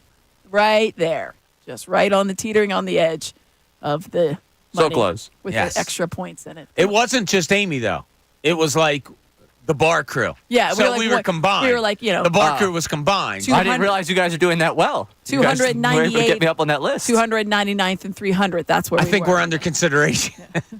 Honorable mention. I really don't far know. down. Yeah, so we'll figure that all out. All right, when we get back, want to hear from you. 610-632-0975. Give us a call, text in, whatever you want to do, whatever you're able to do. Give me an Eagles player that you have optimism for that might be a surprise, pessimism against that maybe surprises yourself or surprises us, whatever it may be. Also, what are you looking for out of the Phillies? 6 games against 2 really good teams. What do you want or / need from the Phillies over these next 6 games? Amy Fadul's here with us today. I'm Bob Cooney. This is Middays, 97.5 The Fanatic.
like when we started the show? What time was that? That was at 10 a.m. Oh, 10 a.m. Well, that hour was brought to you by Window Nation. Take advantage of Window Nation's 50% off sale on all style windows. Plus, make no down payment with no payments and no interest for 12 full months. Call 866-90-NATION or visit windownation.com. So, Aim, I threw it out there. Optimism, pessimism when it comes to your Philadelphia Eagles. I broke it down individually. I really hate to put the word pessimistic, but I am leery. That's the best word. I'm leery as to what Bryce Huff is going to bring to this team, what he's going to be asked to do if he can meet those expectations. That's my, if we're going to put it there on one side, that's my pessimistic look. My optimistic look, for some reason, on a defense that I have a lot of question marks about, is Devin White. I don't know. I don't know if he's going to meet it. I don't know that I should even have it. But for some, you can't help how you feel. For some reason, I do. I'm going to put the question to you. Give me someone that, not overly pessimistic, but let's say you put the one eye down and your spotlight is on this person on the Philadelphia Eagles maybe the most. A person that you're, I need it from him. And you're just not sure. Yeah, I'm definitely not going to use the word pessimism because I think this player is going to show that he can be that guy. I just need him to be that guy for 17 games. And it's Jordan Davis. That's my guy. That's who I'm going to be watching really closely. You could say Jalen Carter, but I think Jalen Carter has shown that he can be that guy in a more consistent way. And I know you always go back to the Bills game. He showed it for 10 games. The other guy only showed it for 8. So there you go. I need give me 15. Let's see how we can work our way up there. But Jordan Davis is going to be tasked with a lot. And I thought it was interesting. Both he and Jalen Carter spoke yesterday, and they spoke about conditioning. Jordan Davis, it's been a big, off-season talking point for him, and rightfully so. He's a large guy. He's designed to be a large guy. He's a run stopper. That's great. He's designed to be a large guy. I like that. He has to be a large guy.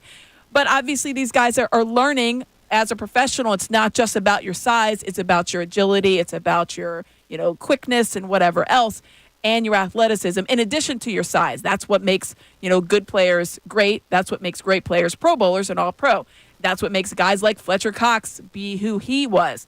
And now that they don't have that, and I think those guys have taken a lot away from the time they spent with Fletcher, specifically Jordan Davis, but now he's not there. That voice is gone, and it's on Jordan Davis. So that's a player that I'm watching with high expectations, and maybe that's a better way to put it. That I'm not pessimistic. It's not that I don't think that he can do it. And I know you didn't mean it in that way, right? But I think he's definitely a player that I'm like, I really need to see everything that. There's a guy that you traded up to get.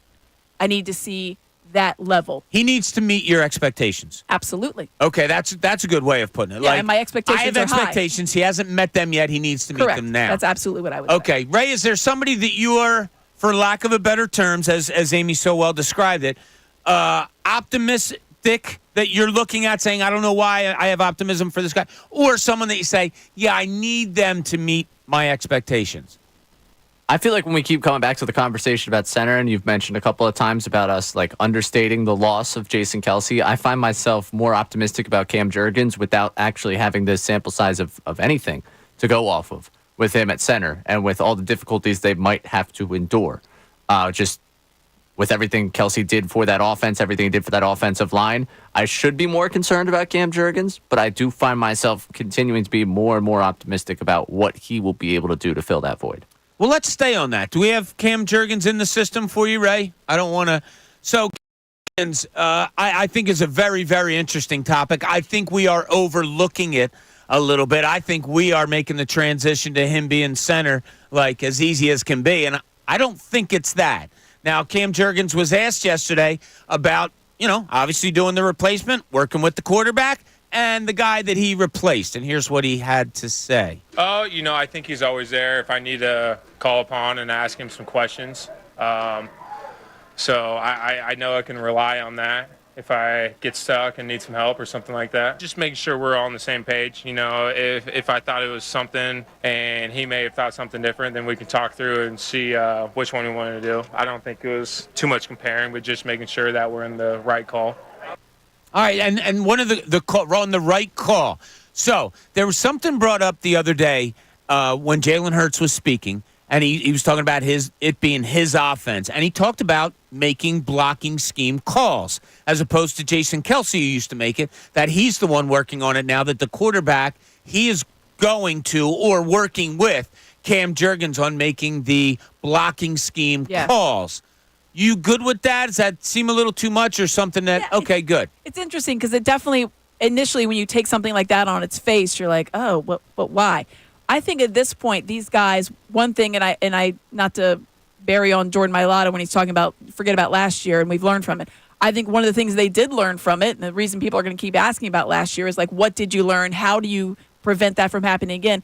Is something like that. Take as much feedback and outside, inside, wherever you can get anything that's going to make you feel better about that position, about the scheme, about whatever you're getting ready to do, recognize, or call. Get as much feedback and information as you can. Who cares where it comes from, as long as it comes from the correct places and in the correct way. So I think that whether it's Stoutland, whether it's another player, whether it's Jason Kelce coming back in, whether it's a defensive player recognizing it as he's looking across the line, I think that's really good. And I know initially people are like, well, why do you need that much help? Well, after last season, everybody needs help. Yeah, let's get as much help as we can in there. I want to hear it from all angles. You think Jason Kelce's going to him and say, what color are his knuckles? What move am I talking about? I have no idea. Invincible. Oh. Remember where he says, look at his knuckles. If his knuckles are turning white, it means he's digging in, he's coming after you. If they're not, it means he's going to be backing up on the play. Yeah, it was pretty good. Dive. Good invincible stuff from me. All right, Cam Jurgens was asked about, all right, you're moving to a new position. And I was a proponent of, if the Eagles decided to do this, if they were to have said, you know what, Cam Jurgens looks okay at right guard, and then drafting a center and putting him in as Jason Kelce's backup or replacement, I should say. But they didn't do that. So he was asked how comfortable he is being back at center. Yeah, I mean, I played center in college, and I played center right when I got here, and now I'm back at center. And so that helps just being able to feel a little bit of the game out and getting to play those preseason games and get along with the team. Jalen was a quarterback back then when I was playing center all throughout camp, and now I get to go through another camp with him. And so that communication just kind of picks back up and evolves throughout camp, and so I think that helps a ton. It does help a ton, and for those, I was reminded of this actually. Jason Kelce had that wonky elbow going on one preseason, and the talk through all of us was he's going to be okay, come opening game. I forgot, I should say, that Cam Jurgens was taking all of the center reps then. Preseason. That's right. Exactly. Yep. Yeah. So there is a familiarity there. I think that'll be that going to be fun to watch this year. Hopefully, it's fun. If it's fun, it means it's working. Yes, I think it is going to be fun. It is, and I think that Ray had such a good point of like, well, this is why you're looking at this because you had a good point too, which I gave you about Devin White. I didn't say a word. Oh, you did. You gave a side eye. That's a side eye. No, I actually looked at Ray to say, good, because when we have an interview and somebody goes, that's a great question. Right now, I always look at each other like, hey, we asked a great question. But I thought it was like, all right, because people might not be looking at Cam Jurgens because there are so many other things to look at, and you might forget that that's such a big void. But that's a good thing if you forget that you're looking at him because it means he's doing a good job. Exactly. Less heard, the better. All right, Bryce Huff was somebody that we have been talking about, and it is my guy that I really have a keen eye on as far as what his play is going to be on. And they're talking about stopping the run. He's got to be on the field more. And here's what he had to say about stopping the run. I mean, not necessarily. I don't really know where that reputation came from. If you watch my film, I've been physical in the run since I've been in the NFL. I was starting year 2. I played a lot of run. I got good film. Year 3, whenever I was on the field, I got good film. And then last year, I put on good film in the run as well. So I'm not really sure where that reputation came from. I guess it's just because of my size that people would kind of assume that. But if you watch the film, I feel like I've done well in the run. I hear you. Good. Good. When you were in and the other team ran, you did well against. You weren't put on the field, I don't think. No. At 40% of the time being put on the field.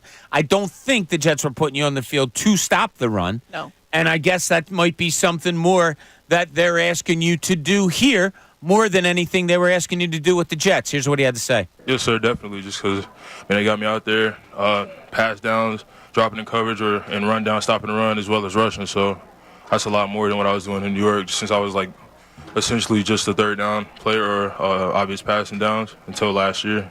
The reputation definitely came from that because we had so much depth and I was only playing third down, so people probably just assumed that I wasn't good versus the run because of that. But besides that, I feel like my film speaks more to my ability to stop and run than assumption. Did something make your skin cringe just a little bit there when he said something? Because I have it. What? What made you cringe? You know, they have me out there. I'm going to rush the pass. I'm going to run block. I'm going to drop back into coverage. Yeah. That was like kind of, maybe you should have stopped just after the first two. I don't think we need you to do all of those. Let's focus on getting really good at the first two. And look, maybe Vic Fangio does. Maybe that's one of the things he wants to do. And we have heard that in the way he runs the defenses. He will have his ends drop back every once in a while. Our recent memory is Hassan Reddick complaining about being dropped into coverage. I made the statement last year, the defensive coordinator talks about dropping him back. I never saw him make a play when he dropped back, and not once. I'm not kidding you. Not once did I remember an announcer, did Bob Cooney's eyes look and say, oh, cool, Hassan Reddick made like a tackle dropping back into coverage. Or, oh, he broke up a play. Or, oh, the quarterback looked it off because Hassan Reddick was in such good spots. I don't know if I want my defensive ends dropping back into coverage, but. Oh, I'm throwing money on it now. Week 1, pick 6, Bryce Huff. After you drop back in coverage? Yeah, it's going to happen. I'm not confident in it. No, I can tell. No, I would love to see the odds on that. I would. If there's a sports book that offers it, you let me know. Plus 2,000. Yeah. Plus 2,000. That's actually a better 200,000. There was a bet made here the other day. Did I ever tell you what it was? No. We had Paul Hudrick on. I think I alluded to it yesterday, but I forgot to get back to it. We didn't. So I said to Paul, how complete is this Sixers roster or whatever real quick? And he says, well, the starting 5 is set in Caleb Martin, Kelly Oubre, and the big 3. And went on. And then we got done the interview, and I said, I'm going to make a $1 bet with you, Paul. Come opening night, I am going to say that's not the starting lineup. Really? Yeah. Yeah. And you thought that because of... Because I'm an idiot, and I'd like to bet. I didn't know if there... Well, that's fine, too. I think somebody's going to come here and be a starter, although Oubre and or Martin are going to get the starter minutes. Right. I think one of them, Nick Nurse, is going to have coming off the bench.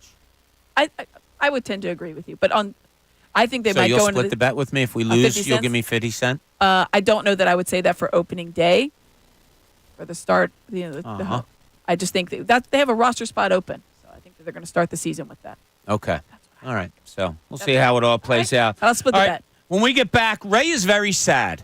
And I don't like Ray to be sad. I don't like when Ray's emotional. I love to watch Ray laugh, although it's hard for me to even being able to tell if he's laughing because he's a very silent laugher. Amy, how do we describe it? A silent laugher, you and I, you can tell. You were almost crying yesterday. When I laugh, my eyes shut. It's not hard to say. Yeah. Ray, it's a soundless laugh. You'll kind of see shoulders maybe moving a little bit. The tell is his face gets red as can be. And he kind of usually he goes somewhere. Yeah, so it's hard to read.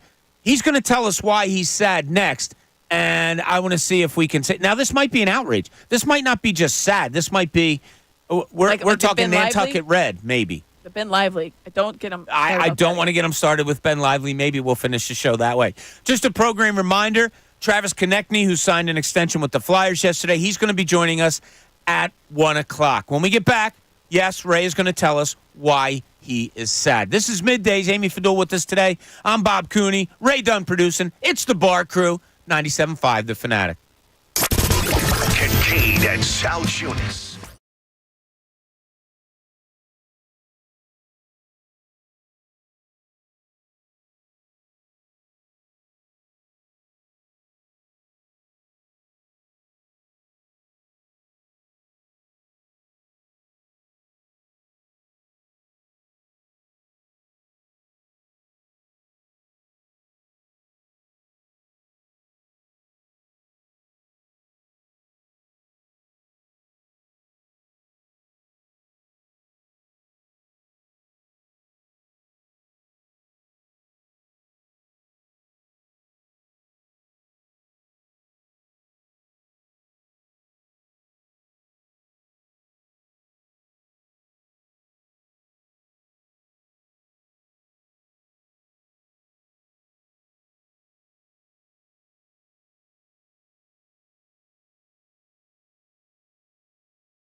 Stay tuned for the best show ever. I was listening on my way home yesterday, and then once I got home, they were having a lot of fun with a lot of different subjects and their songs, everything they do. And today at 5:30 is a great one, although I kind of dominated it last week, and I was a little embarrassed, Aim.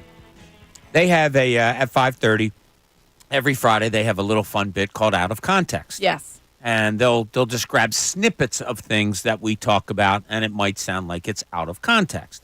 So I'm in the car last week, and I said, I really want to hear this.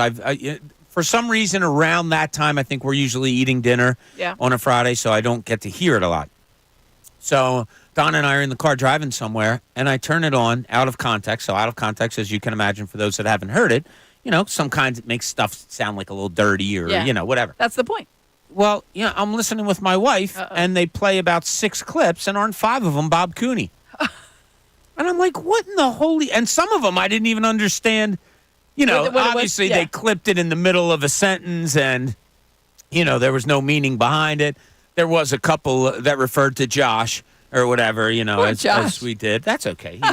He's the best. Got crushed on Instagram, too, man. You didn't see this because you don't have Instagram. Oh, the no, clip I don't. of you saying what you said about him. Where I laughed so hard. Why? He was on there? That was on there, as was the Rocky one. movie on there. The Rocky one got like a lot of comments.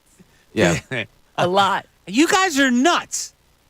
It's the stupidest movie in the world. I'm not doing this again with you. We're not. I'm not doing this again with you. Because it's already been buried. But they also posted that clip and the Josh clip. They're both like back to back. But did they do the Josh clip where I finished it, or did they cut it up? No, it was finished because I laughed for a solid 15 seconds of that one. Amy had tears coming out of her eyes. I was worried we weren't going to get her back for the rest of the show. I was crying. It was like at 11 o'clock yesterday. It was too early for me to bail out. Ray, are you okay? No. Oh, he's sad. No. Are you sad or is it despondent? Because a lot of times sadness will go. I don't know what the levels are or whatever that's called of depression or the stages of grief. Stages of grief. Like I don't know any of those things because I just I'm like Amy. Rub some dirt on it and get through it. That's what you have to do sometimes.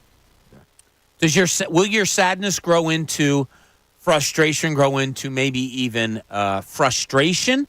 Or are you just at a sadness point right now? Please explain where you are and why. Depends what happens in the next week, Bob, if I get to a frustrated point.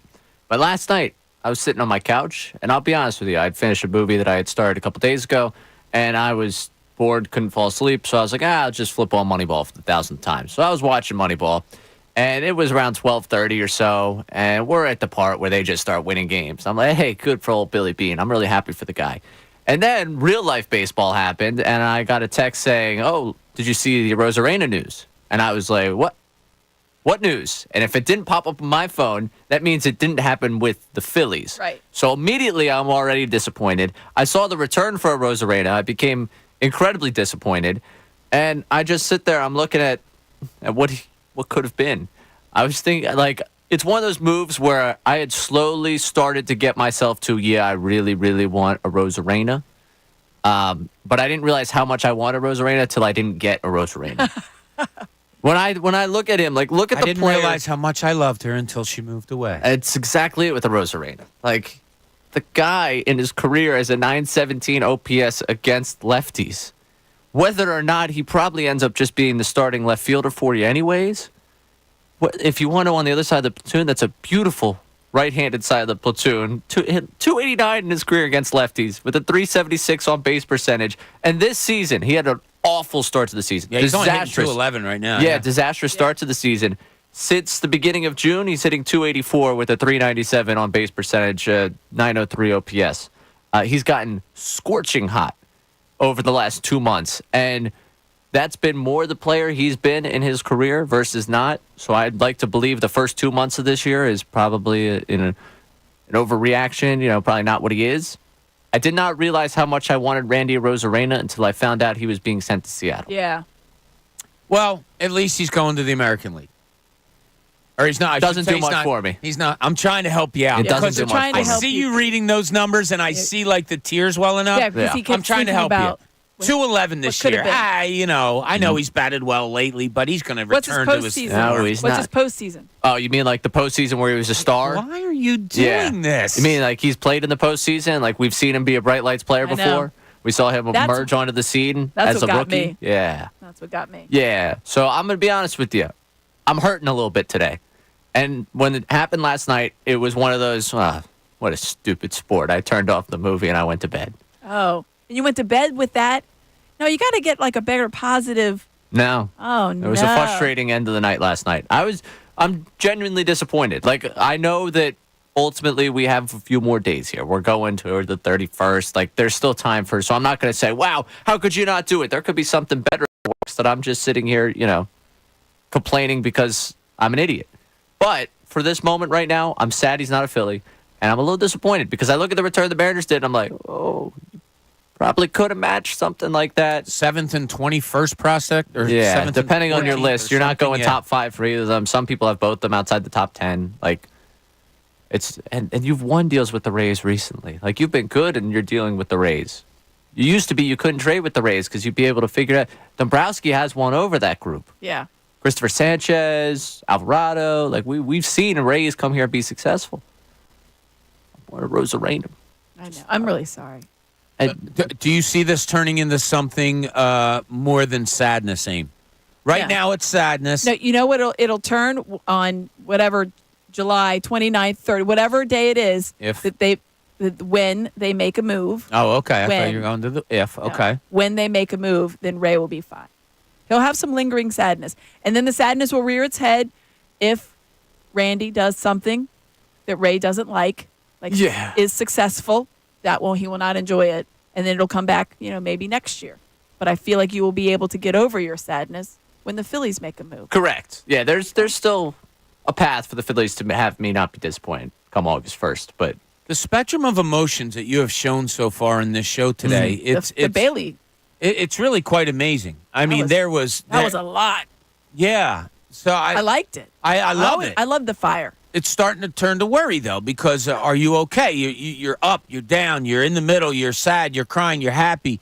I love it. I just hope you're okay. Like, is it physically wearing on you when you have these much emotions just pouring out of you in right now only a 2-hour span? It's a sign of a full day. You gotta laugh, cry, smile, all those wonderful things. Think was another one in there. Think's always been a struggle for me. So I tried laugh, cry, and smile. The thinking thing doesn't work for me. Oh, go on. That's just not true. All right. We have to take a look at this weekend a little bit deeper. This weekend, and I'm including Monday, Tuesday, Wednesday on that, because the Phillies have 6 games in a time where I really kind of want to see where they are. We also have the trade deadline coming up for them. Maybe this weekend shines it a little brighter. I don't think it will. I think you know what they are, what they need, what they have, all of those things. But I think these 6 games, 3 against the Guardians, 3 against the Yankees, to me, like I said when the Dodgers came in and all, this is an important time. I'm really pumped for these games coming up. So where do you feel about that? What might you need in the trade deadline? Dave, a whole bunch of other people. Hold on. We'll get to you as soon as we get back from the break. This is Middays, Bob Cooney, 97.5 The Fanatic.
Fanatic.com.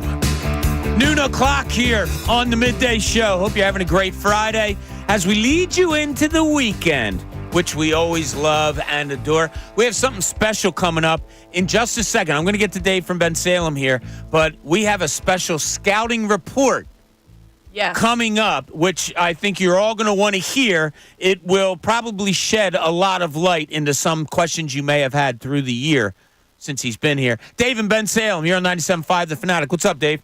Hey, good afternoon, Bob, Amy, and Ray. Always good to listen to you on a beautiful summer Friday in the city of Bensalem/Philadelphia. Always good to hear from you, Dave.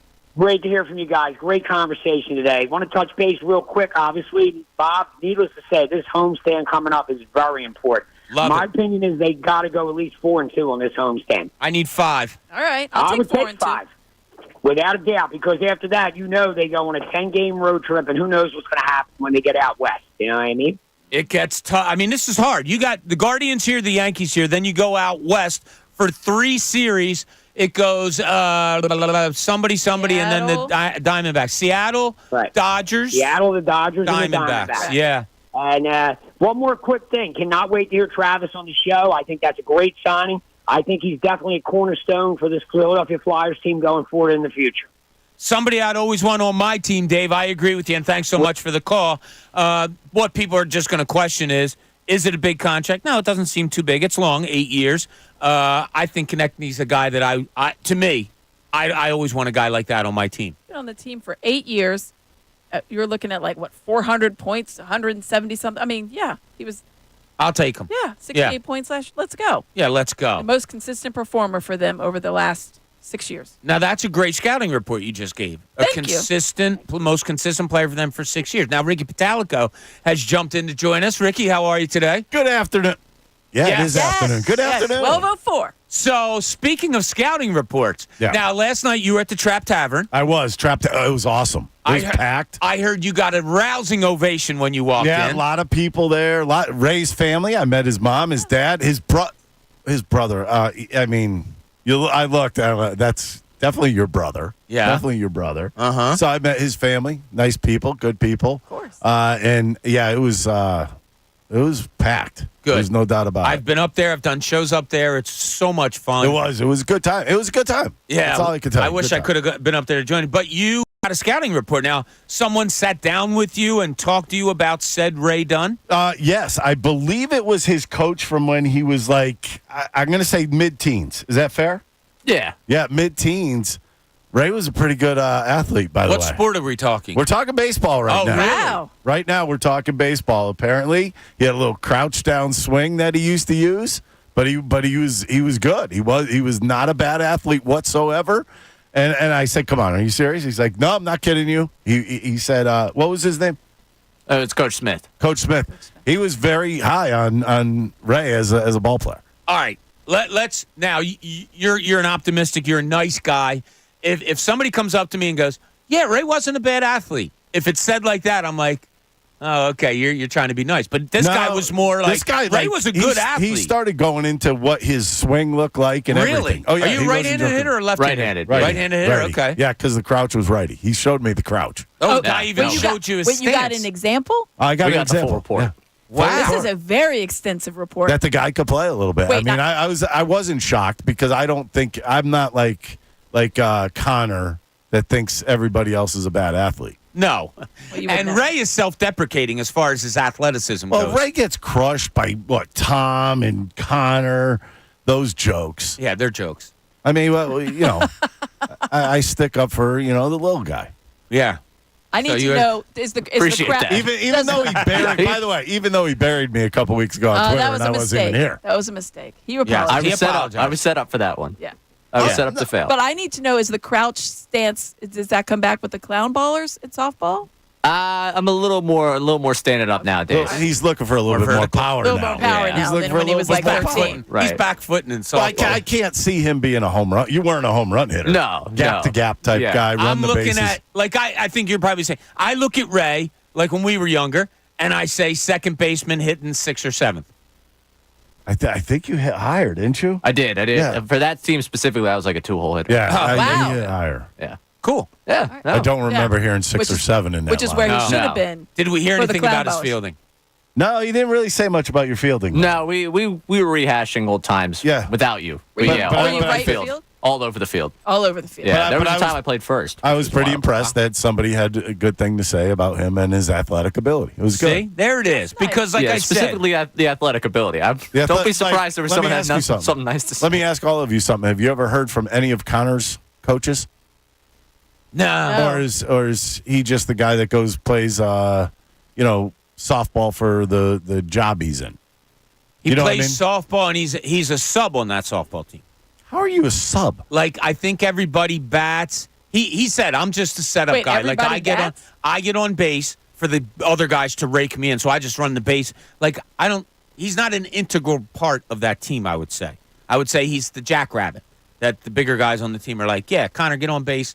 That's why he walks so much. Yeah, God bless you. I had to sneeze. But, yeah, I'm anxious because Connor, it looks like my son who just came back from Carolina, moved back, who's a little bit younger than Connor, but, they're going to play on the same basketball team together.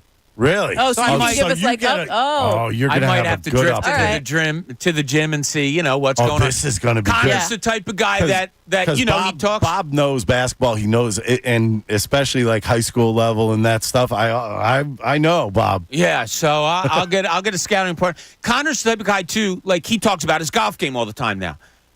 You I know would how love little to just I get play, him out right? there and kick his I get out ass. to tournaments, whatever. He's never beaten me, and he never will. I will never let him beat me. But he'll come in here. Oh, I shot an 83. I shot an 84. literally said he shot an 85 the other day. somewhere. Yeah, where is he playing? I don't know, but Andrew Salciunas I'll bet you there's has no put a trees label on wherever he's Connor. playing. A lot of foot wedges. We should take a day where we all go out. We should we could We'll have organize some beers. this. Amy will play because Amy can play. Oh yeah, I know. That's not- All right, let's I can do it. drive. I got a Ball. place we You can can go. play. I'm sure we all do, but I got a place we can go that they'd love to have us. They've asked us to come out. Absolutely. All right, we're going to set that up today. We're going to make Ray, sure. are you in? Oh, Ray's Absolutely. in. After the athletic I know, I just report we wanted to just make got sure. about him? Yeah, Ray absolutely. I'll drive Ray in my cart.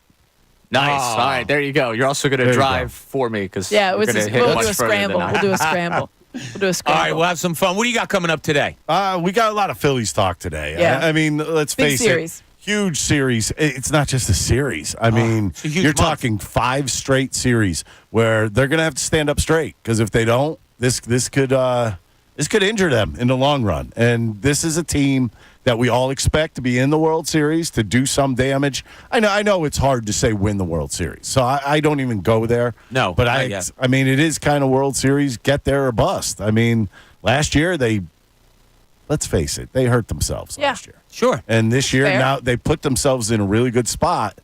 Let's keep it that way. And this is the time, right? If they get through these 15 games and they're in really good shape, cruise control. It's pretty Yeah, cool that agreed. they're hitting a little bit of a valley right now. Not nothing It's major. not a little valley. And I said this when they went to London. This was, and I'm gonna ask the people out there today if they think the same thing. Did that London trip take them off the rails? Very well could have. 19 and 19 cents, by the way. Yeah. Just to leave you with that. And it's pretty cool that they still have a 9.5 game lead Well, yeah. on the break. Okay, let me ask you something. If I take away Nola and I take away Wheeler, Yeah, they're an and I 88 win take team. and I take Yeah, but away why are we Bohm, taking them and, away? And I take away Because Harper, that's what happened to the and I Phillies. take away, let's say, But I'm not doing it. I don't know, who else? Schwarber. What do they have left? Yeah. They still have Bryce Harper. They still have JT. No, you Realmuto. would take away Harper because they lost Acuna. Okay. You have to go player for Do player. I still have JT? You'd still have Do I JT. still have Trey Turner? You'd Do I still have Trey have Turner? JT and Turner. Is who Okay. you'd still have. Those are still And better Wheeler than would their be gone. Okay. Huh? But I And still Wheeler have, would be I gone. still have Christopher Wheeler Sanchez and Nola. and Oh, yeah, Ranger. yeah. Because Nola, Fried's out now, too. Right. Do I Still still have have Christian Pache? You guys can share them. On You that- guys get them for a week. We'll on take that them for the note- weekend. On that note, I'll Yeah, see you at exactly. 2 o'clock. All All right, right, see you buddy. too, Thanks, Ricky. Ricky Patalico. Stay tuned for him. Best show ever coming up at 2 o'clock. Bill Colarulo with him today, along with Silvana. So a lot of good talk. It's funny. I saw Ricky in the hallway, and he's like, I got a question for you. Are you a little ticked off at what happened last night with the trade? I said, I saw it this morning. My eyebrows raised. The I Randy said, Arozarena? yeah. I said, Ray is sad. And I said, what about you? And Ricky's like, no, I'm surprised. They got him for that cheap. I'm surprised that the Phillies didn't, At least maybe maybe up Kick the the ante a tires little on bit it. and look to get him. So we have a surprised Ricky. We have a sad Ray over there. Now, we're going to come back here on Monday. Bar crew in here on Monday. Yep. Are we going to Wait, you're not here on Monday? The bar crew's going to be back here on Tuesday. Full on lies being Yeah. told here. Kind of. Sorry, I forgot that I was off on Monday. I enjoyed being with you guys so much that I was looking forward to it. Bob's big weekend. Summer of Bob. So when we reconvene on Tuesday, the bar crew, will the Phillies have a new in their lineup? No. On Tuesday? Oh, wait. What day is that? That's the 30th. Yes, they will. Okay. Yes. Raymond? No. What say? No? He still has the sadness. No, I think this is going to come down to the 30, like probably after our show on the 30th into the 31st. I think we're going to be so sweating after this our one out. show. Yeah, I think we're going to be It'll sweating this happen one maybe out. on that day. Maybe on that after day. we're done. Yeah, but I think we're going to be sweating this one out to the end. I don't think this is going to be taken care of.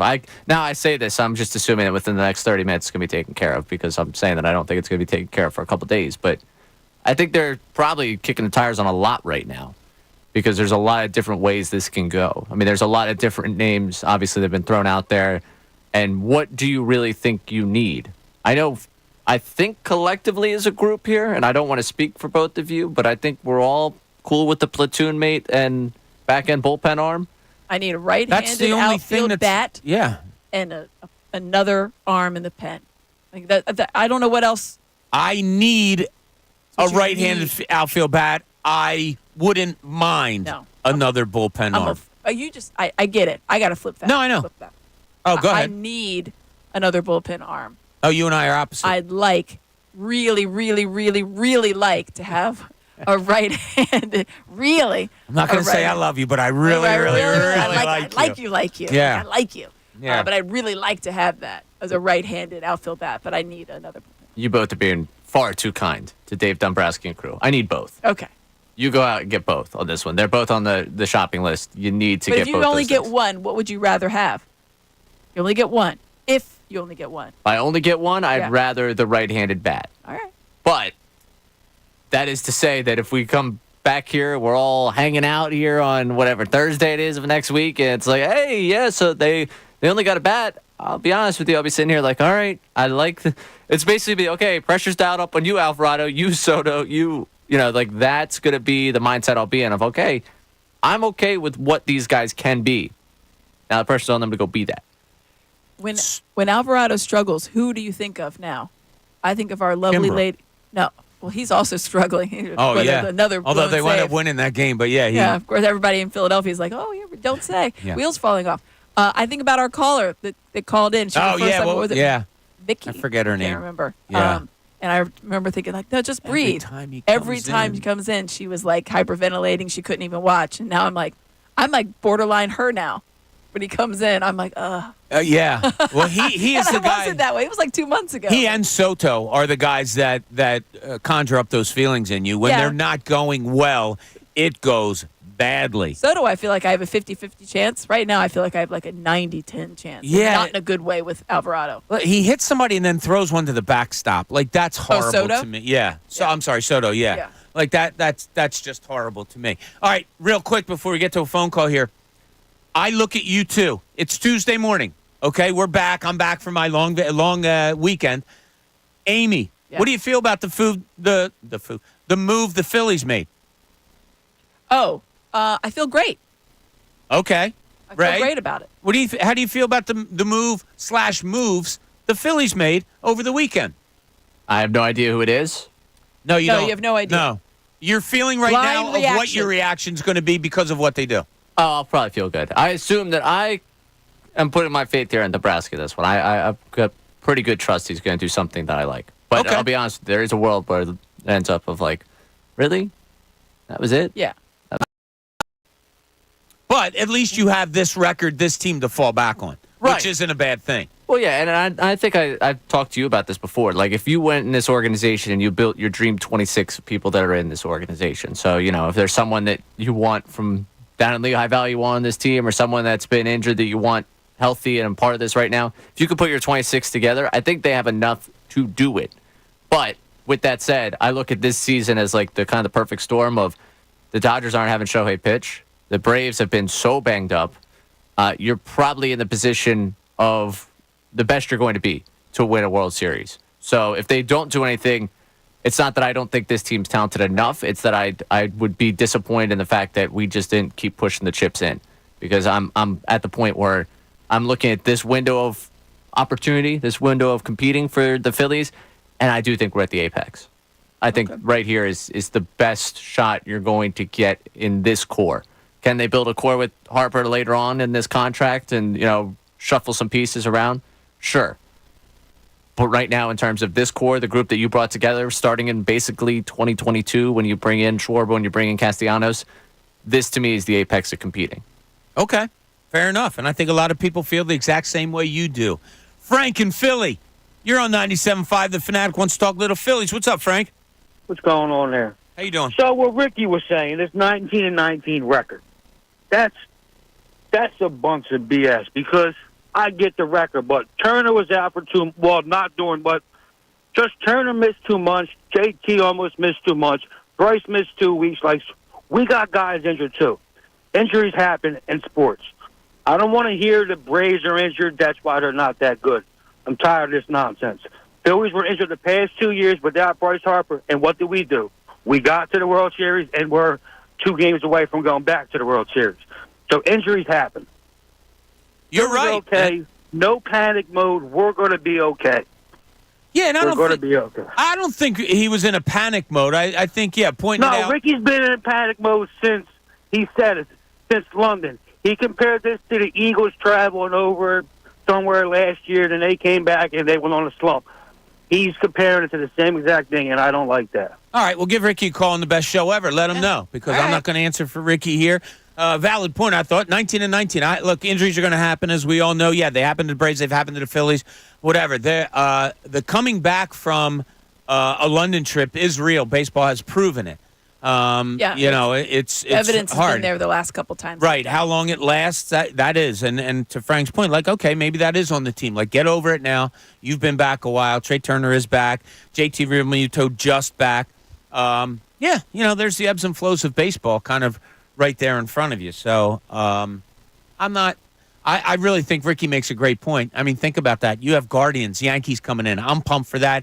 I'm even surprised at myself that I'm not looking past the Guardians. I can't wait till tonight. I sit my ass in front of the TV and watch that game tonight. I cannot wait for this series this weekend. It's a little crazy that I'm looking all the way to the next 3 games of the Yankees, but I can't wait for these 6 games. But Ricky's right. Then you have a day off, and you go out, and you go to Seattle, and you go to the Dodgers, and you go to the Diamondbacks. You're playing 10 straight days on the West Coast. That's a tough ride. And all teams that are good. Yep. And also, Seattle. Ray, are you going to be okay with that? Seattle just got a little bit better. Don't tell Ray. No, I just honestly clicked to my mind when we were going through the schedule here. It's going to happen. It's also perfectly timed out where it's right after the trade deadline where it's going to be, let's compare Rosarena to whoever you got. And Rosarena's going to hit 3 home runs in 3 games. No, he's not. Come on. It's like the first thing I thought. I was like, oh, no, they're going to Seattle. No. He's going to see him up close. You okay? Sorry. No. Maybe we should watch the games together. We might need to check on. We might have to all sit up on a Zoom or group chat until 1 in the morning. The 3 of us watching until we're sure Ray's okay. You okay, Ray? Ray, it's check in okay. on him. Yeah, now I'm worried about you. 9:40 on a Friday and a Saturday. I mean, I feel like we could probably do better than a Zoom. We could be in person. We probably could. I was just looking at, Amy's got little kids. That's a good point. I don't know if she has to do the mommy thing or not. I'm just trying to look out for everybody. So nice of you. Thank you. You're welcome. Hey, 12 o'clock hour, it's brought to you by Service First Heating and Air Conditioning. Get 0% financing for 72 months and a $500 rebate when you purchase a complete heating and cooling system from Service First. Learn more at servicefirsthvac.com. All right, when we get back, we'll take a deeper look into that Phillies schedule and what maybe the rest of the year, what you're anticipating over this. It's a month stretch that is really tough. Eagles talk, and put it out there to you. 610-632-0975. Who's someone that you're cautiously optimistic with or maybe cautiously Cautiously pessimistic? I don't know. Maybe someone that you need to rise to meet your expectations on. Cautious about. Who are those individual players? 610-632-0975. Amy Fadul's with us today. I'm Bob Cooney. This is Middays. Bar Crew, 97.5 The Fanatic. Fanatic Sports Update. A busy week.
12:30, close to here on the midday show.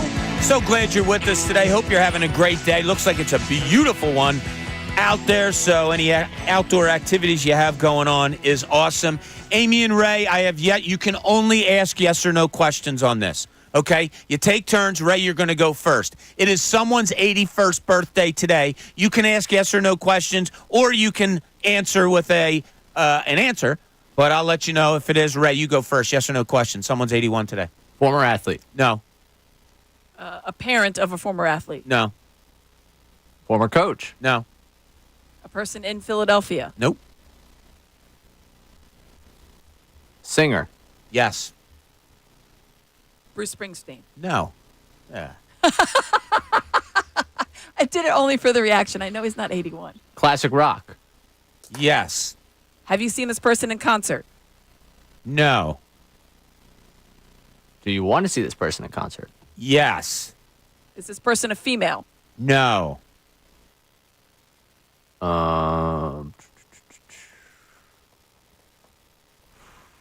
Would I sing karaoke to this person's music? Maybe, yes. I'll say yes.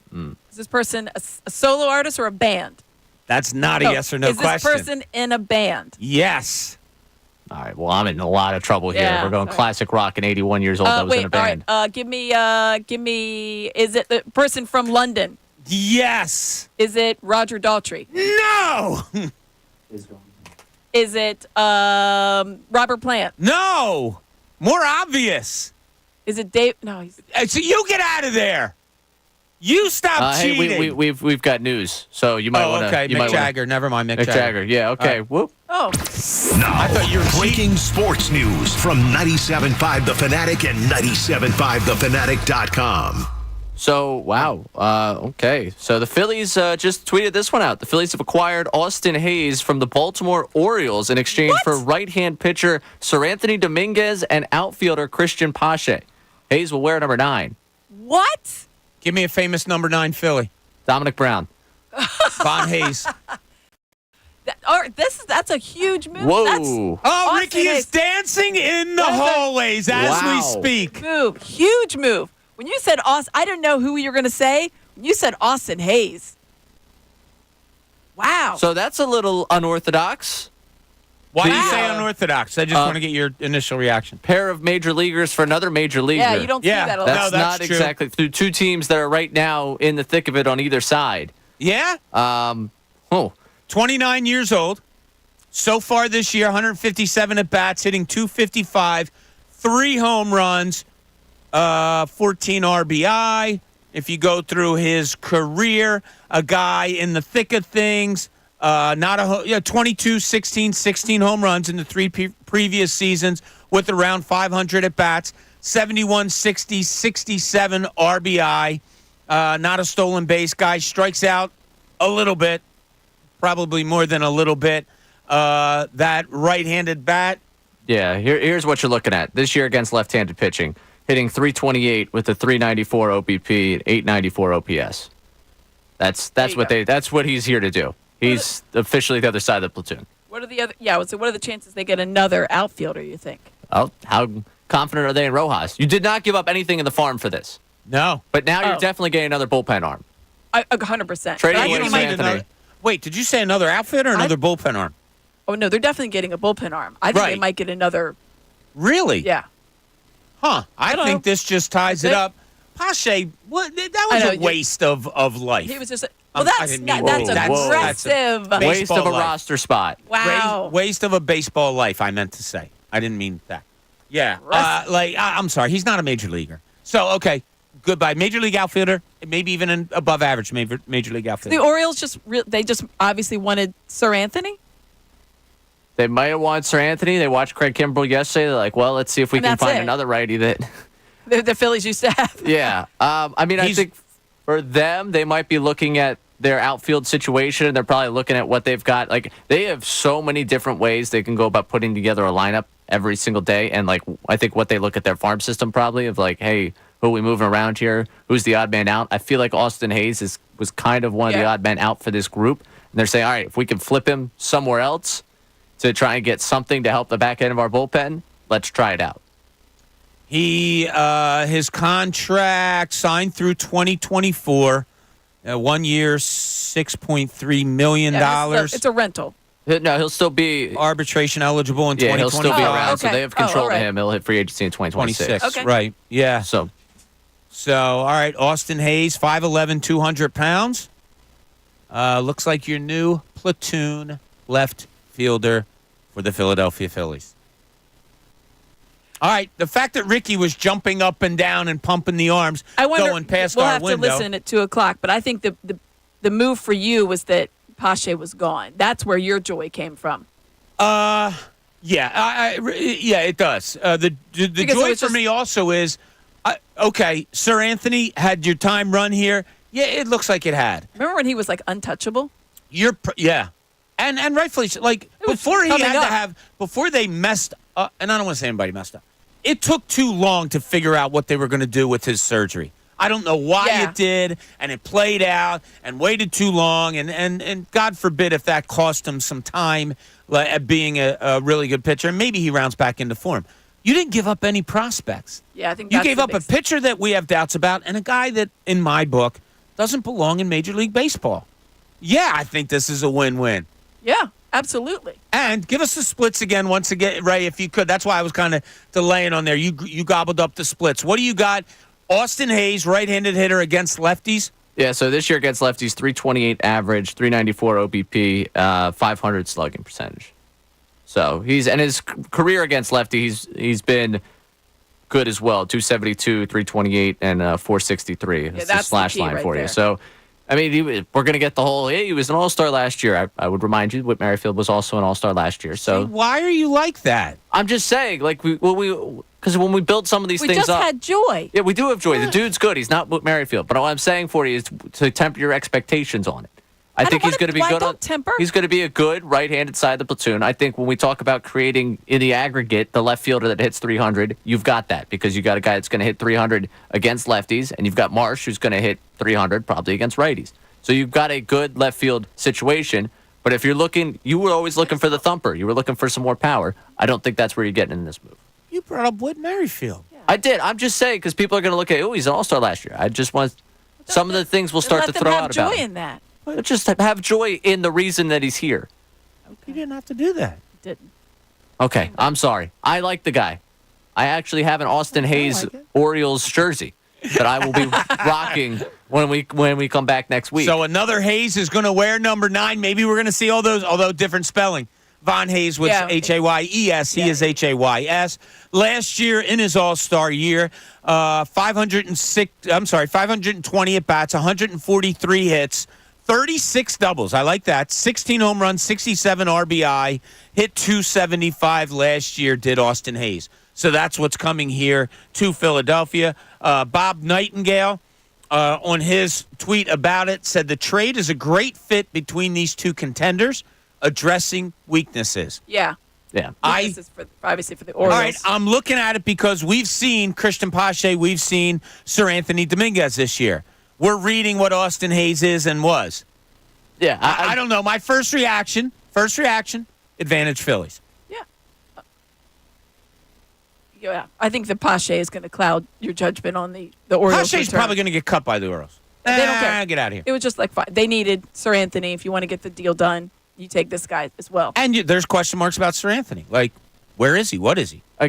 Again, to the other side of this, though, the Orioles looked at Hayes probably as expendable because of what they have on their roster. True. Like that. But I agree with him. No, it's true that it's expendable. Not that I don't want to look on the other side because you're going to try to say that Sir Anthony is good. He's done the downer. I'm going to tell you that if Sir Anthony clicks, he could be good. That's a big if. We've seen that. They're banking on the fact that they have the upside of Sir Anthony, what he can be. They look at him as, what was he when he was at his best? And they think that's what they can get out of him. Just like we're going to look at this and say, in terms of a platoon player, I think Hayes is a good fit with this roster. You didn't go at all into your farm system to go make this move. You got someone that could be the other side of the platoon with Marsh, which is what you want to do. So I like that a lot. Okay. And then this also signals to me you're going to get another bullpen arm, which is, I think, what we really wanted. Focus goes primarily, maybe even totally, to now a relief arm in the bullpen. Correct? Yeah. Primarily. No doubt about it. Primarily. I wouldn't say only. I might go only.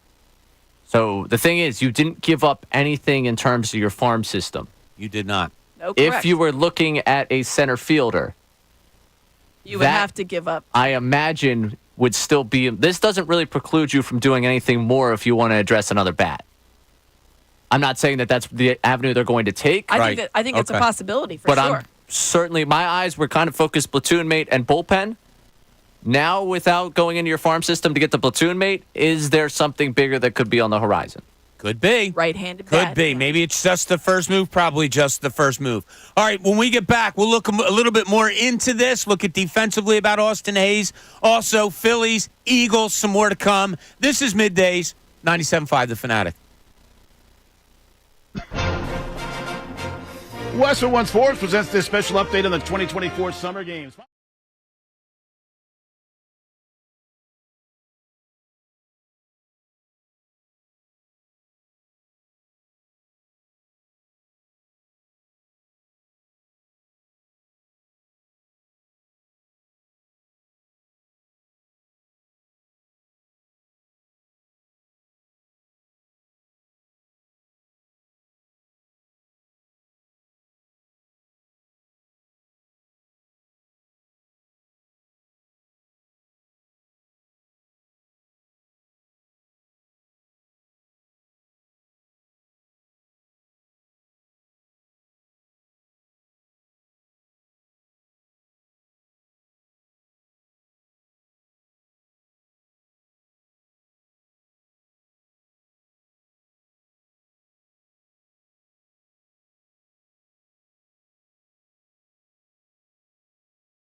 News.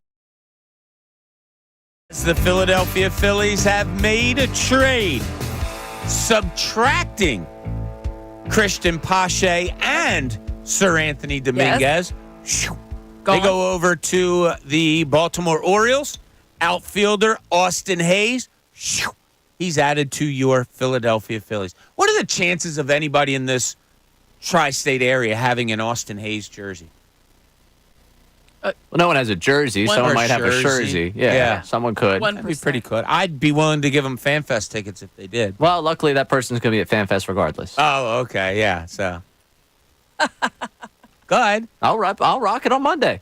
All right, cool. So, Ray was telling me. It's on the fantasy team. He was down in Baltimore one time, and he was on his fantasy team. Austin Hayes was, so he got a jersey. Cool. He was at 300 at that point. Yeah. Yeah, then second half of last season. Would you stop it? I'm just saying. I'm tempering expectations of the guy. Aim, do you ever feel the need to temper expectations? I mean, yeah. Maybe with your kid, like, oh, this is going to be great. Yes. You know, like, all They've right, upgraded. This is an upgrade to the outfield. I'm not saying it's not. Can you let us have our fun? I am letting you have fun. You're being too much of the adult in the room. I'm sorry. I'll go back to being the child of the group. I don't think you've ever been that either. Tell you the truth, you're kind of right in between of the bar crew. Yeah.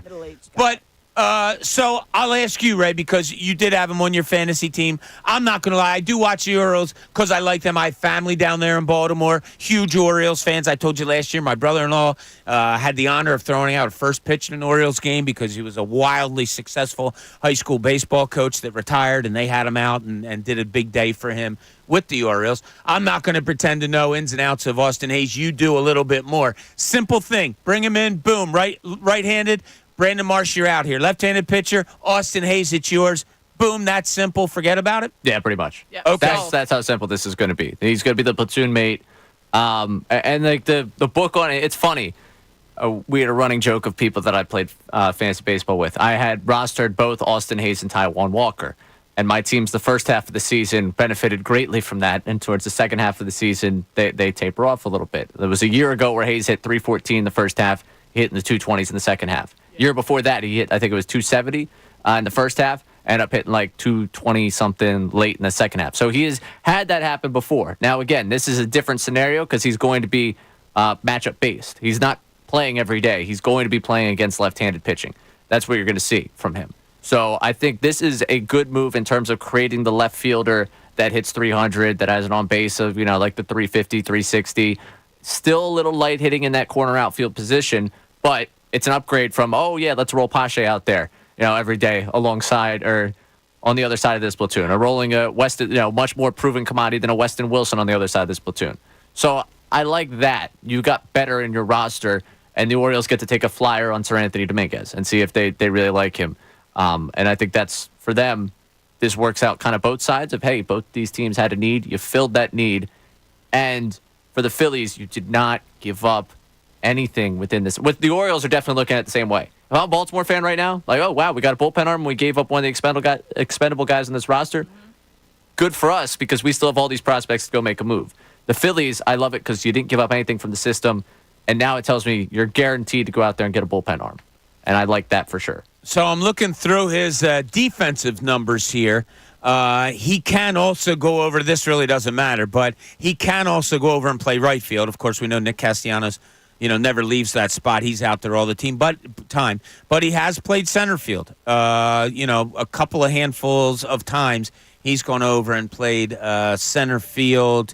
Just going down the line from 2020, 23 games as a center fielder, 6 games as a center fielder, 6 games as a center fielder, 7 games as a seven fielder.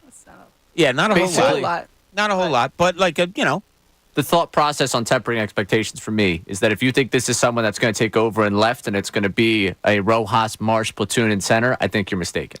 Right. I think this is strictly the other side of the left-handed platoon. Right. What they're doing with center field is independent of what's happening right now in left. But don't you think that means there still could be a move out there at the center field I think there still could be. I mean, when you don't give up anyone from your system, you still have a wealth of opportunities in front of you. There's some assets out there that you could turn into something. I wouldn't mind if Johan Rojas, all you.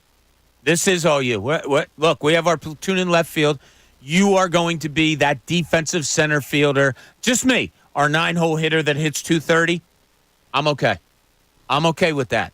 I know. Look, I hear you. I'm okay with that. I don't. Okay. That's it. That's just me. I mean, I'm just. All right. Yeah. I'm glad you're okay with it. Because, how much platoon are we going to go on here? Are we going to do left field, center field, second base? That's a valid point because it's like we're platooning a bunch of. That's 234 hitting ninth and a way above average fielder. I'm okay with that as my center fielder for now. But something else comes in, that could certainly change my mind, that'd right? be great. Thanks so much. Exactly. Marcus in Wayne, you're on 97.5 The Fanatic. What's up, Marcus? Bobby C., how you doing today, brother? Doing great. How about you? I'm wonderful, man. So back in 2017 and 18, I was the groundskeeper down for the Bowie Bay Sox, Orioles AA. Nice. So I watched this kid kind of come up and watched him play ball, and I'll tell you, like I've probably seen a lot more of him than I'd care to admit to, but I think he's one of these guys that I'll say Philadelphia's going to like. He doesn't wear the batting gloves. He rubs the dirt on his hands before he steps up, and he's just a baller. I'm really pumped up about it. All right. How about now, fielding-wise, Marcus, can you give us a little bit of a scouting report as he is, how he is as an outfielder? So he's like a small, muscular guy. So he's quick. He's quick. His arm, it's nothing to write home about, but there's nothing bad about his defensive play whatsoever. Like, I would say totally fine. Very cool. Marcus, right. I can't tell you how much we appreciate an Austin Hayes report from somebody. I didn't expect we were going to get that today, so I want to ask you this question. There you go, from field level, Bobby C., of course. I love it. Level. So I got to ask you a question. Are you busy on September 28th? I am, because I have a 2-month-old, so I probably am. You haven't been to FanFest until you bring a 2-month-old to FanFest. By that time, we'll be 4-month-old. You'll be good to go. No, I was going to say, because I've been to FanFest without a 2-month-old, and let's just say it's a whole lot of fun, my friend. Yeah, it is. Well, I'll tell you what. Hold the line anyway. We're going to get your information from you. Thanks, Marcus. Get his information. How do you like that? That's good Phillies stuff. make a trade for one Austin Hayes from the Orioles. At the Bay Sox. We get you the scouting report right away. 5'11", 200 pounds, as Marcus said, a smaller, muscular guy. I love what Ray said. I do. All right, here's your platoon. You know how much I would love to see Brandon Marsh be the everyday left fielder. Yes. But I want to see Bryson Stott be the everyday second baseman even more. So, like I said, for stability's sake, yeah, I'm okay. This makes me think. I always think outside the box a little bit. As much as you look at this move, my eyes then go to center. Yeah. I am giving. I'm sorry, Johan. Here you go. If you guys, right now, I'm doing it. Johan, you're the guy. You're my guy. I don't care about 230. When you get on base, you better steal some of those bases. When you have to play, I need you to be concentrating defensively all day long. And you're there. You're the 9-hole hitter. If I see any lackadaisical play from you, though, your ass is going to be riding the bench. Yeah, and who's there? Yeah, he'll probably say, oh, really? You're going to put out here? Yeah, well, because Bob said it's just me. So you're welcome. Shows you how stupid I am. Oh, man. But so a lot going on here today. We've talked Eagles. We've talked Phillies. Now we have a trade. Gone is Christian Pache. Gone is Sir Anthony Dominguez. What do you feel about it? 610-632-0975. When we get back, we are going to have Travis Konecny. You know, the guy that signed the 8-year, $70 million extension with the Flyers. Yeah, he's going to join us when we get back. All that and a whole lot more. This is Middays. Bob Cooney, 97.5 The Fanatic. Fanatic Sports Update. Phillies trade for Austin Hayes. I'm Ray Dunn. This update.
It was Mick Jagger.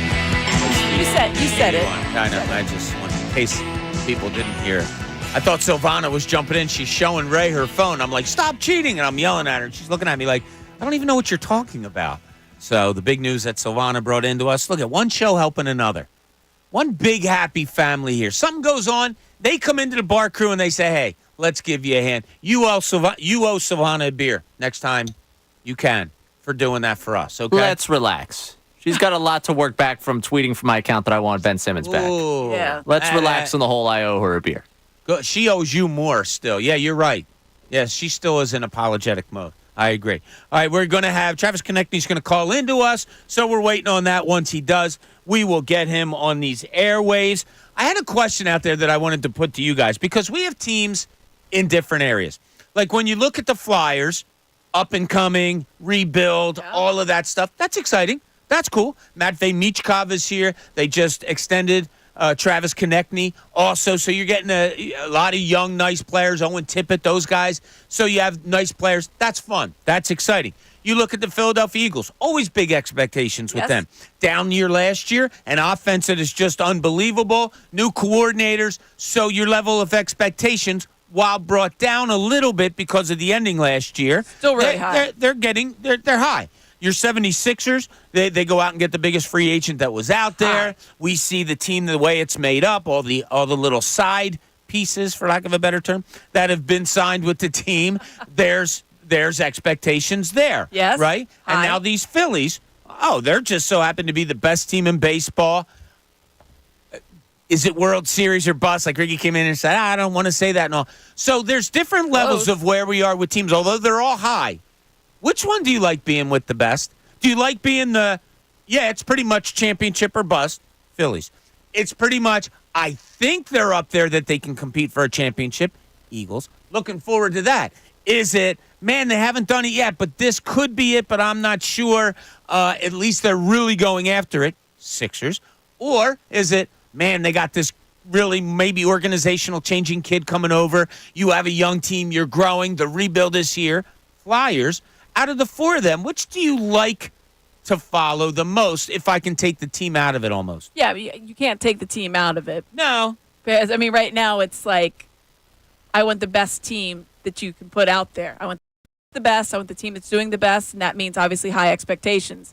But, yeah, I mean, you can take joy in all of those things. I think there's a lot to be said for those who survived the process era of the Sixers and the rebuilding mode and all that other stuff. There's still, you found joy in that moment. But, no, would you rather have that or would you rather have the Sixers this year? You're going to take Sixers this year. Yeah, rebuilds are a lot of fun. 2017 we already revisited for the Phillies. Not fun. Right. You'd much rather have 2024. Sure, no question I love about that the Flyers are making these moves. Oh, it's great that there's so many different ways we can look at the organizations. Flyers up and coming. Huge move yesterday by extending Travis Konecny 8 years, $70 million.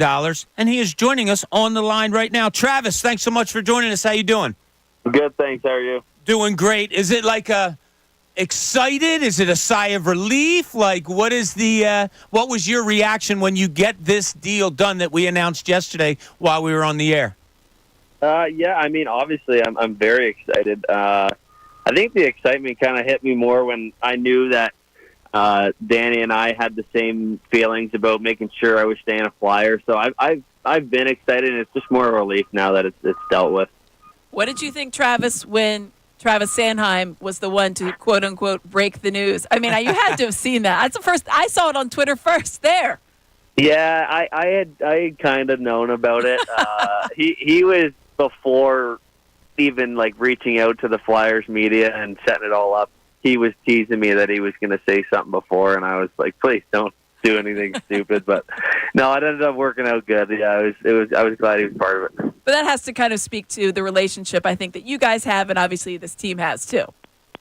Yeah, it's everyone. I think everyone on the team loves Sandy, and we've always had a great relationship, and he's always been one of the guys like level-headed, just tell me how it is. So when I was going through the process, just whether telling me I was being a little off the rails or I was in the right mindset, he was there to level me out. So it was good, and like I said, I was glad that he was part of it at the end. We're talking to Flyer Travis Konecny on the Comcast Business Hotline. I also would say he is the second most famous London, Ontario person of all time, I guess, behind Bieber, or are you above him now that you signed this contract? Oh, gosh, no. I'm well behind him. It's funny, though, neither of us are actually from London, but I think it's the closest spot that everybody knows, so... All right, I've been to London. I love the town up there. It is pretty cool. But I got to ask you, TK, you've been on this team for you're a veteran. I mean, you might not feel like it age-wise, whatever, but you're one of the most tenured veterans here in Philadelphia. You've gone through an awful lot with this hockey team, and now we know the excitement surrounding it. Keith Jones, Danny Briere, admitting a rebuild. Michkov comes over. What's the feeling like now, maybe in a different way than it was before with you and this hockey team?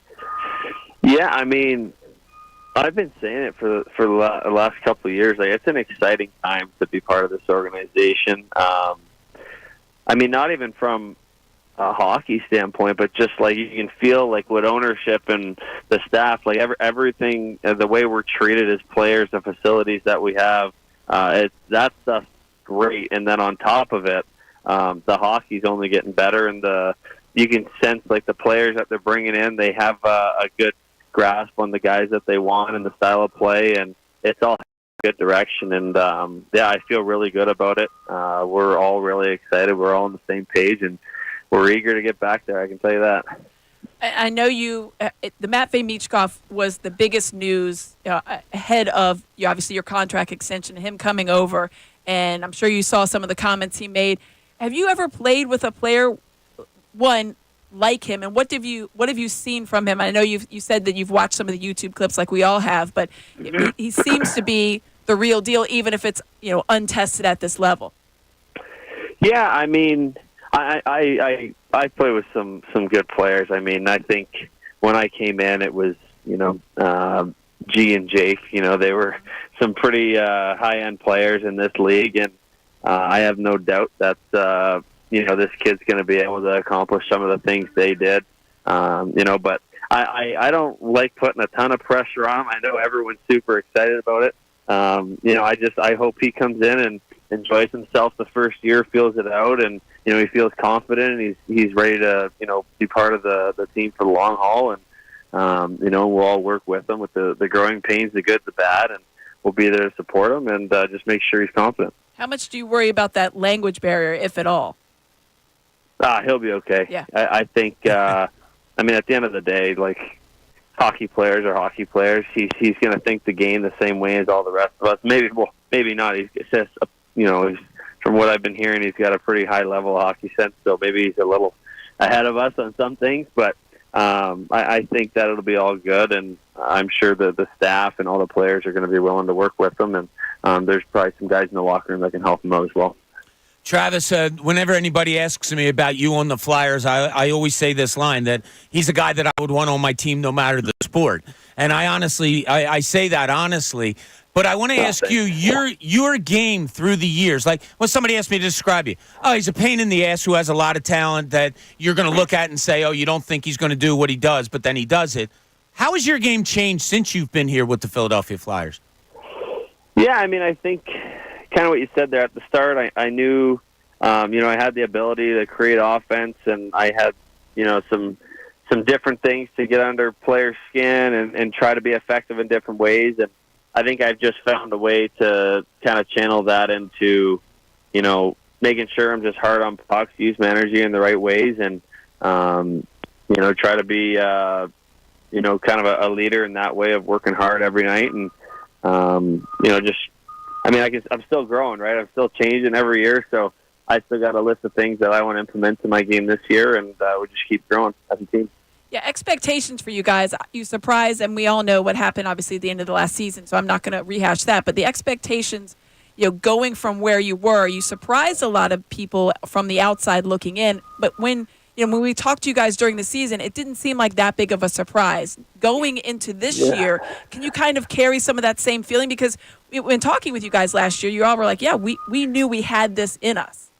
Yeah, no, I don't even like ignoring what happened last year. I think it's good. I hope everyone, the guys, took it home and watched the playoffs and realize where we could have been, and that feeling when they're sitting on their couch, it's not a good spot to be in. And I think it's a great lesson for everyone, even myself, when you're playing kind of maybe a team at the bottom of the standings on a random weekday where it feels like those points matter at all times during the season, no matter where you're at, what you're doing. And I think it's just a valuable lesson for us. And as far as expectations, I think it's super important to just go into next season and not have any. Just go in, work hard, see what happens, and control what you can control, and we'll see where we're at the end of the year. Obviously, everyone has goals to make the playoffs. That's in the back of everyone's mind, but I don't think anyone's going in saying we need to be in this position. You just go in and work hard and continue to build and learn as a team, and then eventually we'll get there. We're talking to Travis Konecny, the newly extended Philadelphia Flyer 8-year contract. That's got to kind of blow your mind a little bit, Travis. You're still a young guy. You've been here for how many years already? Like 7, 8-ish?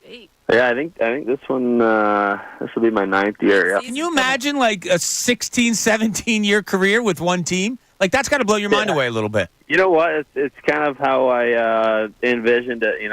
I just always, wanted to get into one spot and be, all in on one team, because it just feels right when you build relationships with staff members who have been there forever, that you know how badly they want it just as bad as you do, and doesn't matter who it is. You go into the rink, and that one day when everything comes together and you guys have an opportunity to win it, you get to share that with all the people you've built and built relationships with, and that have helped you, whether it's in a smaller way, but you can enjoy it with every single one of them, and that's what I want, and with my teammates and my coaching staff, everybody there. I couldn't see it happening any other way than being a Flyer for life. And you talked about, so it seems like this was almost, and I don't want to say a foregone conclusion because it's a $70 million contract, but it was a no-brainer for you.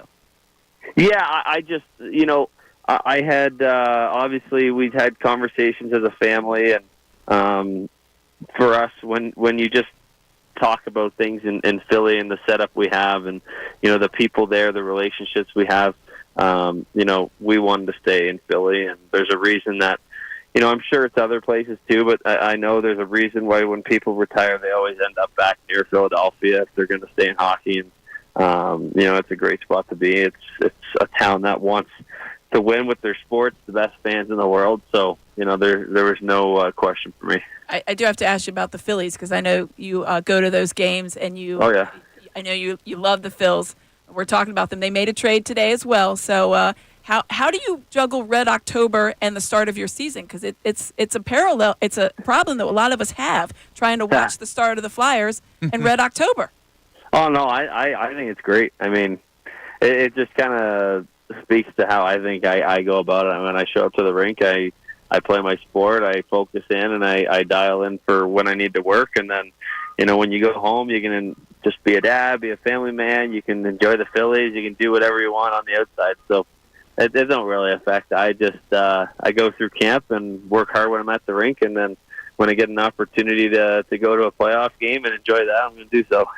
Travis, I'm always interested in how professional athletes treat the off season, and I know from athletes past that I've covered that there is a relaxation time, no doubt about it, get the body to heal, all of those things, and then there's a time to ramp it up. But everybody's different. How do you handle an off season generally? Do you have a schedule that you usually follow? Honestly, I found what's worked best for me is I have a gym just at my house here. And so I like to treat the summer like I'm not on a schedule, because you're on a schedule for every day of the season, whether it's a meeting, whether it's just showing up at whatever time. So I kind of go about my skates and my workouts like whenever, I can get into the gym that day. I have no specific time, but I'll just do it whether it's at 6 a.m. or maybe I do it at 7 at night. And in between, I enjoy being a dad and just hanging out with my wife and my kids and getting some golf in, and just a big mental break for me. But obviously when you're in the gym, when you're skating, you put in the work, and you get the stuff done that you need to. You got little guys down there. You got a 2-year-old, right?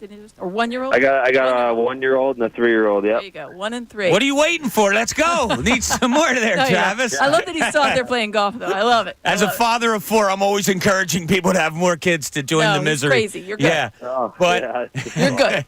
Well, listen, we want to congratulate thank you you on the extension. Thanks so much for giving us some time. And when the season comes up, we're going to be a pain in your butt and look to get you on the show as much as we can. Thanks, no problem. No problem. Thanks for having me, guys. All right, thanks so much. Travis Konecny from the Philadelphia Flyers, who's I don't know, is it not, I can't help it. Like, we've met him a few times. We had him on our we were on center ice on opening day for the last few years with the morning show, and he's been nice enough to come on with us.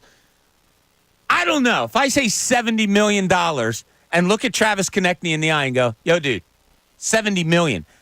I have a feeling he's going to be like us and just kind of smile and go, yeah, I know. I can't believe it. It's great. That is phenomenal.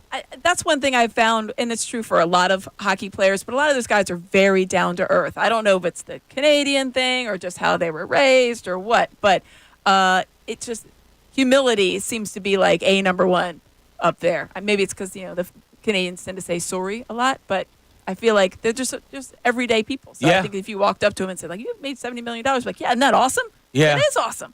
Yeah, one of my you get asked a question a lot, like athletes to deal with and stuff like that. I don't like to generalize because I would hate to say, oh, a couple baseball players didn't treat me well as a reporter, so I'm going to lump baseball. But one of my favorite stories was 9/11 happened, and the Flyers a few days later had a exhibition game against the New York Rangers. And they sent me down to cover the game, and the game was filled with fights. And I think Lindros was at the Rangers at the time, but he didn't play. And I mean filled with fights.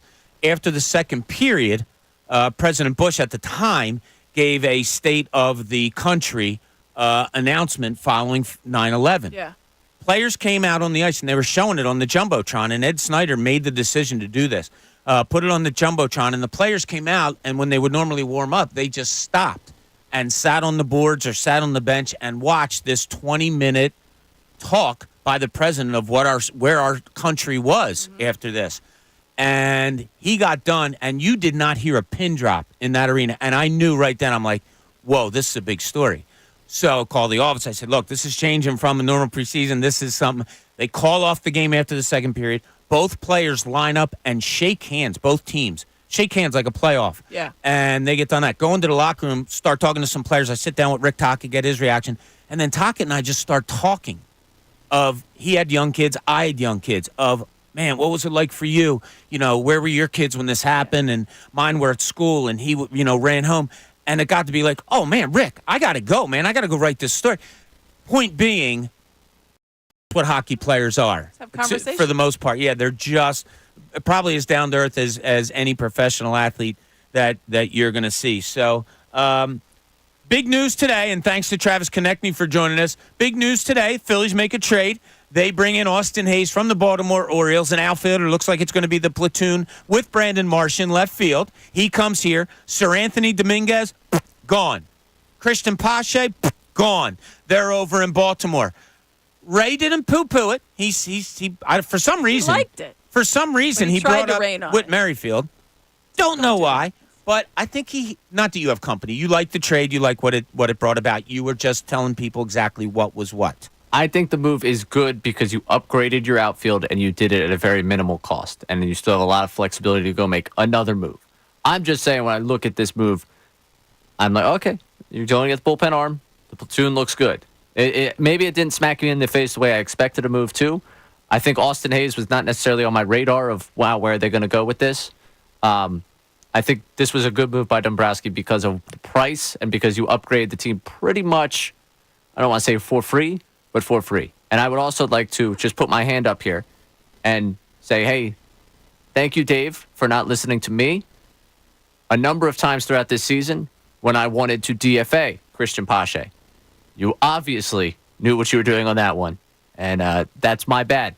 I'm going to just back off of the whole DFA Pache thing because if they had listened to me back when the whole Rojas going down thing happened, they would not have had an extra guy to throw in with this trade to go get Austin Hayes. Very good point. Very good point. Good job, Dave. Lenny in New Jersey isn't too happy, though. Lenny, you're on 97.5 The Fanatic. What's up, Len? Yeah, hi, Bob and I was just wondering about the trade that I would have. Randy Arozarena got traded for basically at nothing, really nothing. And I would have, if I was Dave at Dombrowski, I would have been in on that. Hayes doesn't really do anything for me because you're leaving Rojas in center field, and I don't trust him in the playoffs. And plus, his defense. You don't trust him for what? To hit. Do you really need him to hit? In this lineup, a 9-hole hitter, do you really need, should you really need, if this team's playing well enough to be in the playoffs, a Johan Rojas to hit? But that hurt them last year, if you remember. He didn't hurt him last year. You had the big bats that were hurting you last year. But if you had a center fielder that could have hit, that could have made up for that. You know, Bob? No, respectfully, Len, no, I wasn't. If I have a Castellanos, Harper, Schwarber slumping, I am not looking for Johan Rojas to pick up the slack. I guess you're right. One quick thing, though, on the Eagles. Sure. What do you guys think if, Jalen Hurts comes out and has, say, a mediocre year? He has, an 88 quarterback rating. What do you think Howie's going to do? He's going to – well, I know they'll take a cap dead money, but if he has, a mediocre year or, say a 90 quarterback rating, what do you think Howie's thinking at the end of the year? 90. Thanks, Lenny. Appreciate the call. Because, all right. 90, yeah. Was last year mediocre? The thing is, I get what the record was. If you want to look at the MVP odds through week 11, check out who is the leading MVP odd. Yeah. It was Jalen Hurts. Yeah. I get it. He finished the season poorly, but he wasn't as good as the season before. I think he was hurt. I think that you saw that. There's no question. You saw that he lost a little bit of the speed and the quickness, which are two different things when you look at a guy like Jalen Hurts and how he runs that offense. I think he was utilized too much in the run with the tush push and whatever else. But yeah, if he comes out and he doesn't, he is a huge cap hit. This is not a guy that you're just going to cut or trade lightly. That is not happening. We're 3 days into training camp, and what if Jalen Hurts is? I think Jalen Hurts is going to be fine. That's what I think. Yeah, the most satisfying news I got was something that I talked about before, and that was Dave Zangaro and others saying that he looks fast, he looks quick. We didn't see that at all last year. I think that had a lot to do with his play. We'll see. We'll see, though. There are a lot of other questions when it comes to Jalen Hurts. All right, when we get back, Ray has gotten some interesting Austin Hayes numbers that he wants to share with us. If you're on the line, hold the line. We'll get to you as soon as we get back. This is Middays. Amy Fadul, Bob Cooney, 97.5 The Fanatic. Fanatic Sports Update. Phillies trade for Austin Hayes.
you're having a great Friday no matter what you're doing.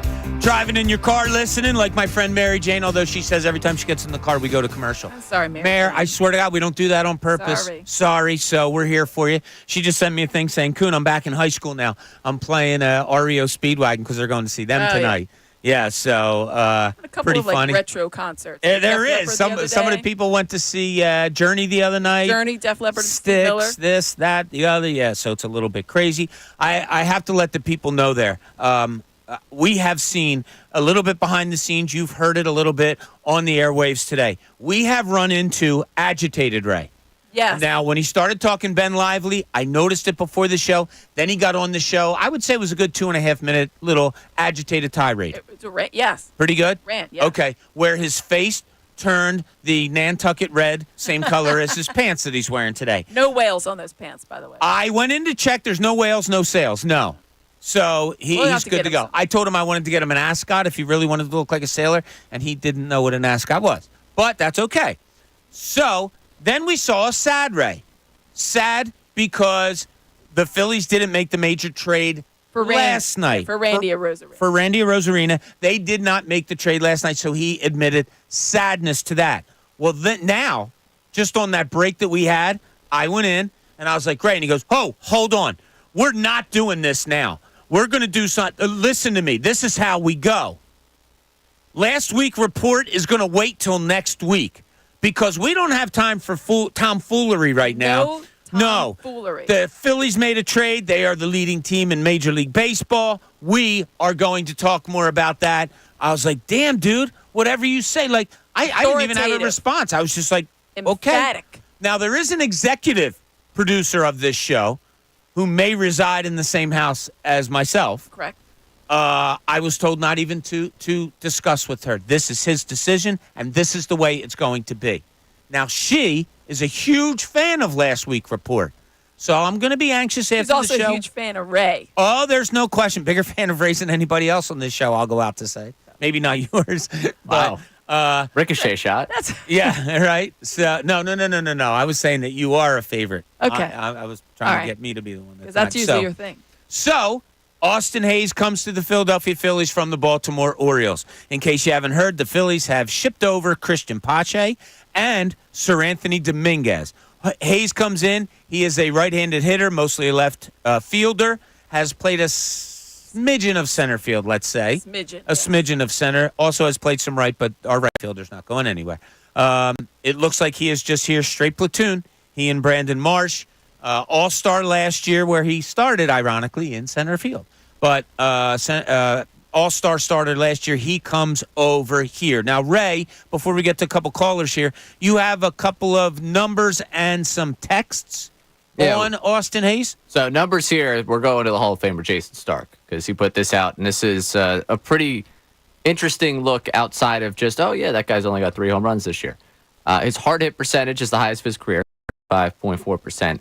And basically, I don't know if we've talked about this before, but for those who might not pay attention to ballpark designs, Camden Yards, push it back the left field fence, the redesign of that apparently has hurt him in terms of power numbers. According to StatCast, he would have hit 11 more home runs in Philadelphia as compared to Baltimore over the last 3 seasons. Oh. So a little bit more. They've moved those fences and adjusted them in Baltimore also, Yeah, so a little bit of a power surge could be in order for Austin Hayes compared to what he's been. Now, getting to the text here, Phil in Jersey checking in with 328 versus lefties and a righty outfield bat. Got him for nothing. Great platoon with Marsh, even though I'd love to see Marsh play full-time. That was a great start to the deadline, Dave. All right, just one question. He has the word nothing in there. How do you guys feel about that? Yeah. They got him for nothing. Sir Anthony Dominguez, Christian Pache. Yeah, I don't like when they say that because then you're diminishing. And who knows? Who knows if Sir Anthony becomes the closer for the Orioles and the Orioles go to the World Series? It's not nothing. The point is that it's not a high expenditure because it is players that you likely were going to either get rid of in some way, shape, or form because you're probably getting more relievers in the bullpen. So Sir Anthony becomes expendable. And we all know Johan Rojas and Christian Pache have similar styles or purposes. And Johan Rojas is the winner of those two. So the nothing is too strong, but it's something it's not a high cost. No. How about that? Yeah, that's better. I wouldn't say nothing. Go ahead. Going to this, Joe in Boston checking in with probably a pretty equal trade for the Phillies with the Orioles. It's just fascinating how low the value for Dominguez and Pache was. I mean, yeah, because it's a platoon player. It's not like a starter. Sir Anthony, I'll be honest with you. Anthony was untouchable for a while. I was reading, because we mentioned Silvana came in with the phone, and I'm reading from the Phillies official account. I realize that this is what has happened, but reading Sir Anthony's name in that trade, I'll be honest, for me, it was a little step back. Whoa, wow. I didn't think they had that in them to do that, to move Sir Anthony. Yeah. I'm sorry. Pache, if you're putting anything on, I don't think he's a Major League Baseball player. All right. So this was a 1-for-1 deal for me. Yeah. So I'm good with it. Do you think we see Austin Hayes now? The Phillies are going up against 3 right-handers this weekend. Interesting. Brandon Marsh might be dealing with some kind of a little injury. We'll see. I mean, it would be quite interesting if we get to see him early on. And if we see him 2 out of 3 games this weekend, I have some questions of, is this going to be a nice little sit-down time for Brandon Marsh? Get right type of deal? Maybe. He's right against right-handers, though. He's okay. I mean health-wise. Yeah. No. Yeah, I'm sorry. I just mean health. I don't mean against righties. He's perfectly fine. And we got one more here for you. All right.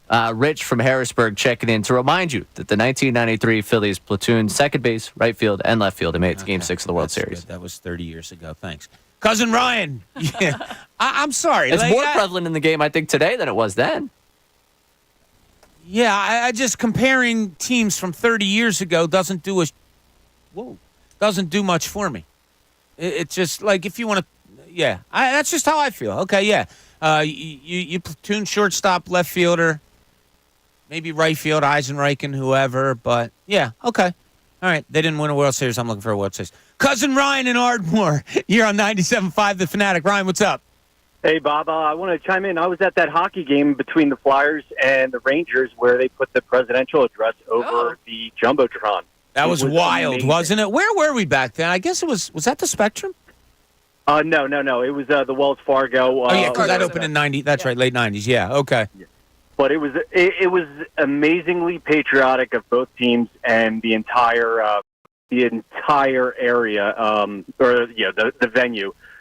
All of a sudden, it was like, this is America, and this is what's happening. We're gonna stand up and do what's right. Yeah, I've often been asked in my career, Ryan, what was the best thing you ever covered, or this and that, those things.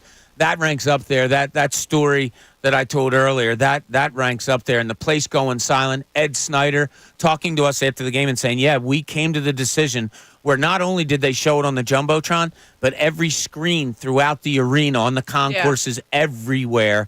Had President Bush on there giving the state of the country. It's something I'll never forget, Rye.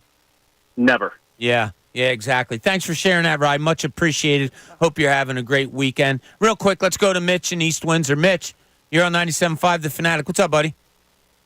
Hello, Bob. Amy, thanks for taking my call. I like the trade. I like to see Marsh get more playing time, though. I think he could play against either lefty or righty. And what about going after the Angels? They also have, they probably want to trade just about anybody but Mike Trout. And nobody wants Rendon. But I'm thinking about the outfielder, young guy, Adele, Jose Adele, I believe is his first name. Oh, Joe Adele. He's got like 200, but he's got like 50. Yeah, it's got like 50 home runs, though. He's you're righty. Hitting the 194. Thanks, Mitch. Much appreciated. Another name, 25 years old, probably has some upside. I don't, I never know where the Angels are going. He said, well, they'll get rid of anybody except for Trout. Poor Mike Trout. If that seems like it's always been that. No, you bring in Albert Trout Pujols. Makes over $300 million. I know he does. And, he's the one that signed that extension. I know. I just mean it's always, they'll get rid of anybody except for Mike Trout. You're right. I know. He decided to stay there. That's what he decided to do. He's being paid handsomely. I understand Joe that. Adele is kind of the same guy, though, that they just got. Is he not? Kind of. 190 hitter. His name is Joe, but his real name's Jordan. Figure that out. Is it really? Yeah. Ed Lively's real first name's Edward. Oh. Edward Bennett. Oh, so he goes by Ben from the minute. But Joe is not. You shortened Jordan to Joe? I know it's because he went to Ballard High School in Louisville. Sorry. No, go ahead. You slip back into that. That's how it's said. Nothing wrong with it. And I remember when he first came up, there was a friend of mine that went to high school with it, or went to high school with his sibling, whatever it was. Anyway, and I was just like, wait a minute, his name's Jordan. And she's like, no, he goes by Joe. And I was like, that's not a thing. You can't just, I guess you can. Well, my real first name Is Robert. What? But have you ever heard of an abbreviation of Jordan being Joe, J-O? Yeah, that is weird. It's funny. I told you guys I'm the youngest, and I was a mistake, and so the youngest, the closest. That's aggressive. You're not in a mistake. Oh, I was a huge mistake. They had my parents had no problem telling me that. But anyway, my siblings are way older than me. So my oldest sister, I never knew until I was in high school. Her name's Carol, but her real first name isn't Carol. Her name's like the old, Irish Catholic thing, Mary Carol. Oh, right. Never knew it until I was in high school, and I was like, man, did you guys really consider telling me anything about being a part of this family? The most egregious is Ben Davis, though. His real name is not Ben. Is not even in his name at all. It's not in his name? Not even a little bit. What's his name? Mark Christopher Davis. How'd you get Ben? His dad wanted to call him Ben. I guess the mom won. Or did she? Because when he's drafted and when you talk to him, he's known as Ben. No one ever calls him Mark. You ever call him Mark? He wouldn't respond to Mark. I didn't know that till this moment. So yeah, I learned that I learned a number of years ago. Interesting. I had a cousin. His name was Tom. Tom Cooney. Had a cousin. He passed away. They asked me to give the eulogy. This was some years ago. So we always called him Bub. B-U-B. Bub. I was asking around the family, like, why do we call him Bub? And they were like, people just got, it just became Bubba. And so at his eulogy, I was like, how dumb of a family are we that we had to go from Tom, real difficult there, to Bub? Bub. Yeah, so I'm not sure. I never got an answer on it, but maybe it's just the mindset of the Cooney family, or maybe somebody tried to say Bud, but it came out Bub, because Bud was his favorite beer. There's no question about that, but I don't know. As a kid, too? His favorite beer?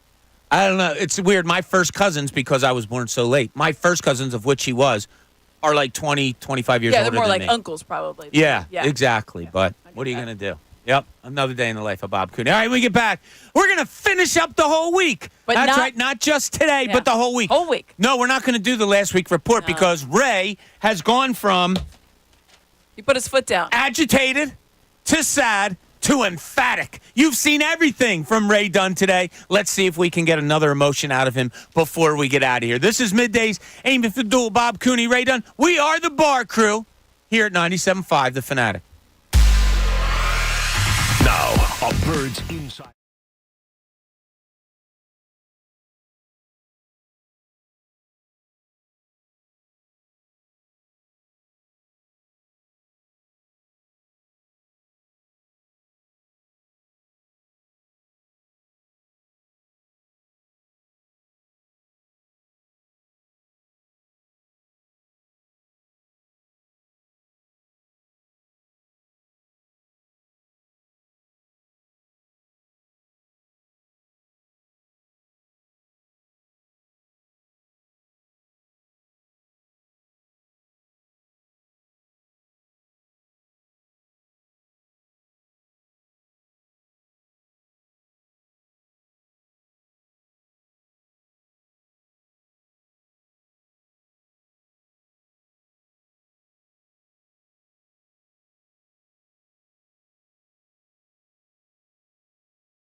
Great hour. It was brought to you by Ferguson HVAC Lyon Conklin.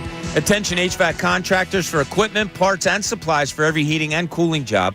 Visit one of Ferguson's counter locations in Bensalem, King of Prussia, Pennsauken, or Westchester.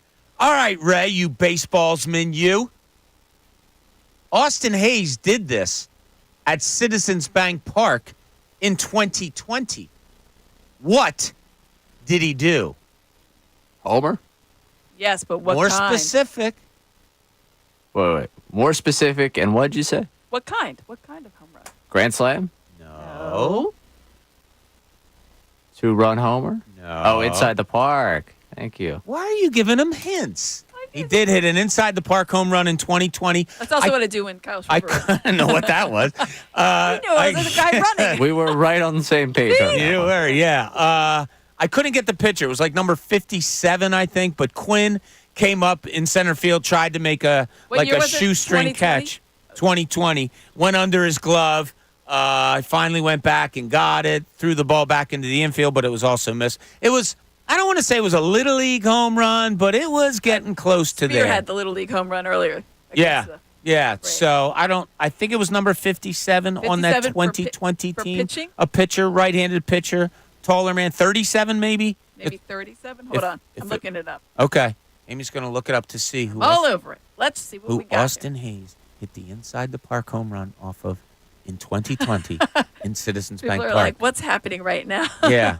Oh, well. He did hit one. Amy will get it for us in a minute or figure two. it out. Yeah, we will. Aeolus Garcia? Or Guerrero? Sorry, Guerrero. There it is. Dale, it was 57. Dale's Guerrero.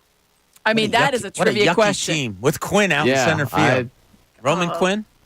What a season that was. Yeah? 7 1/3 for him that year for them. Jeez. Let us not rehash.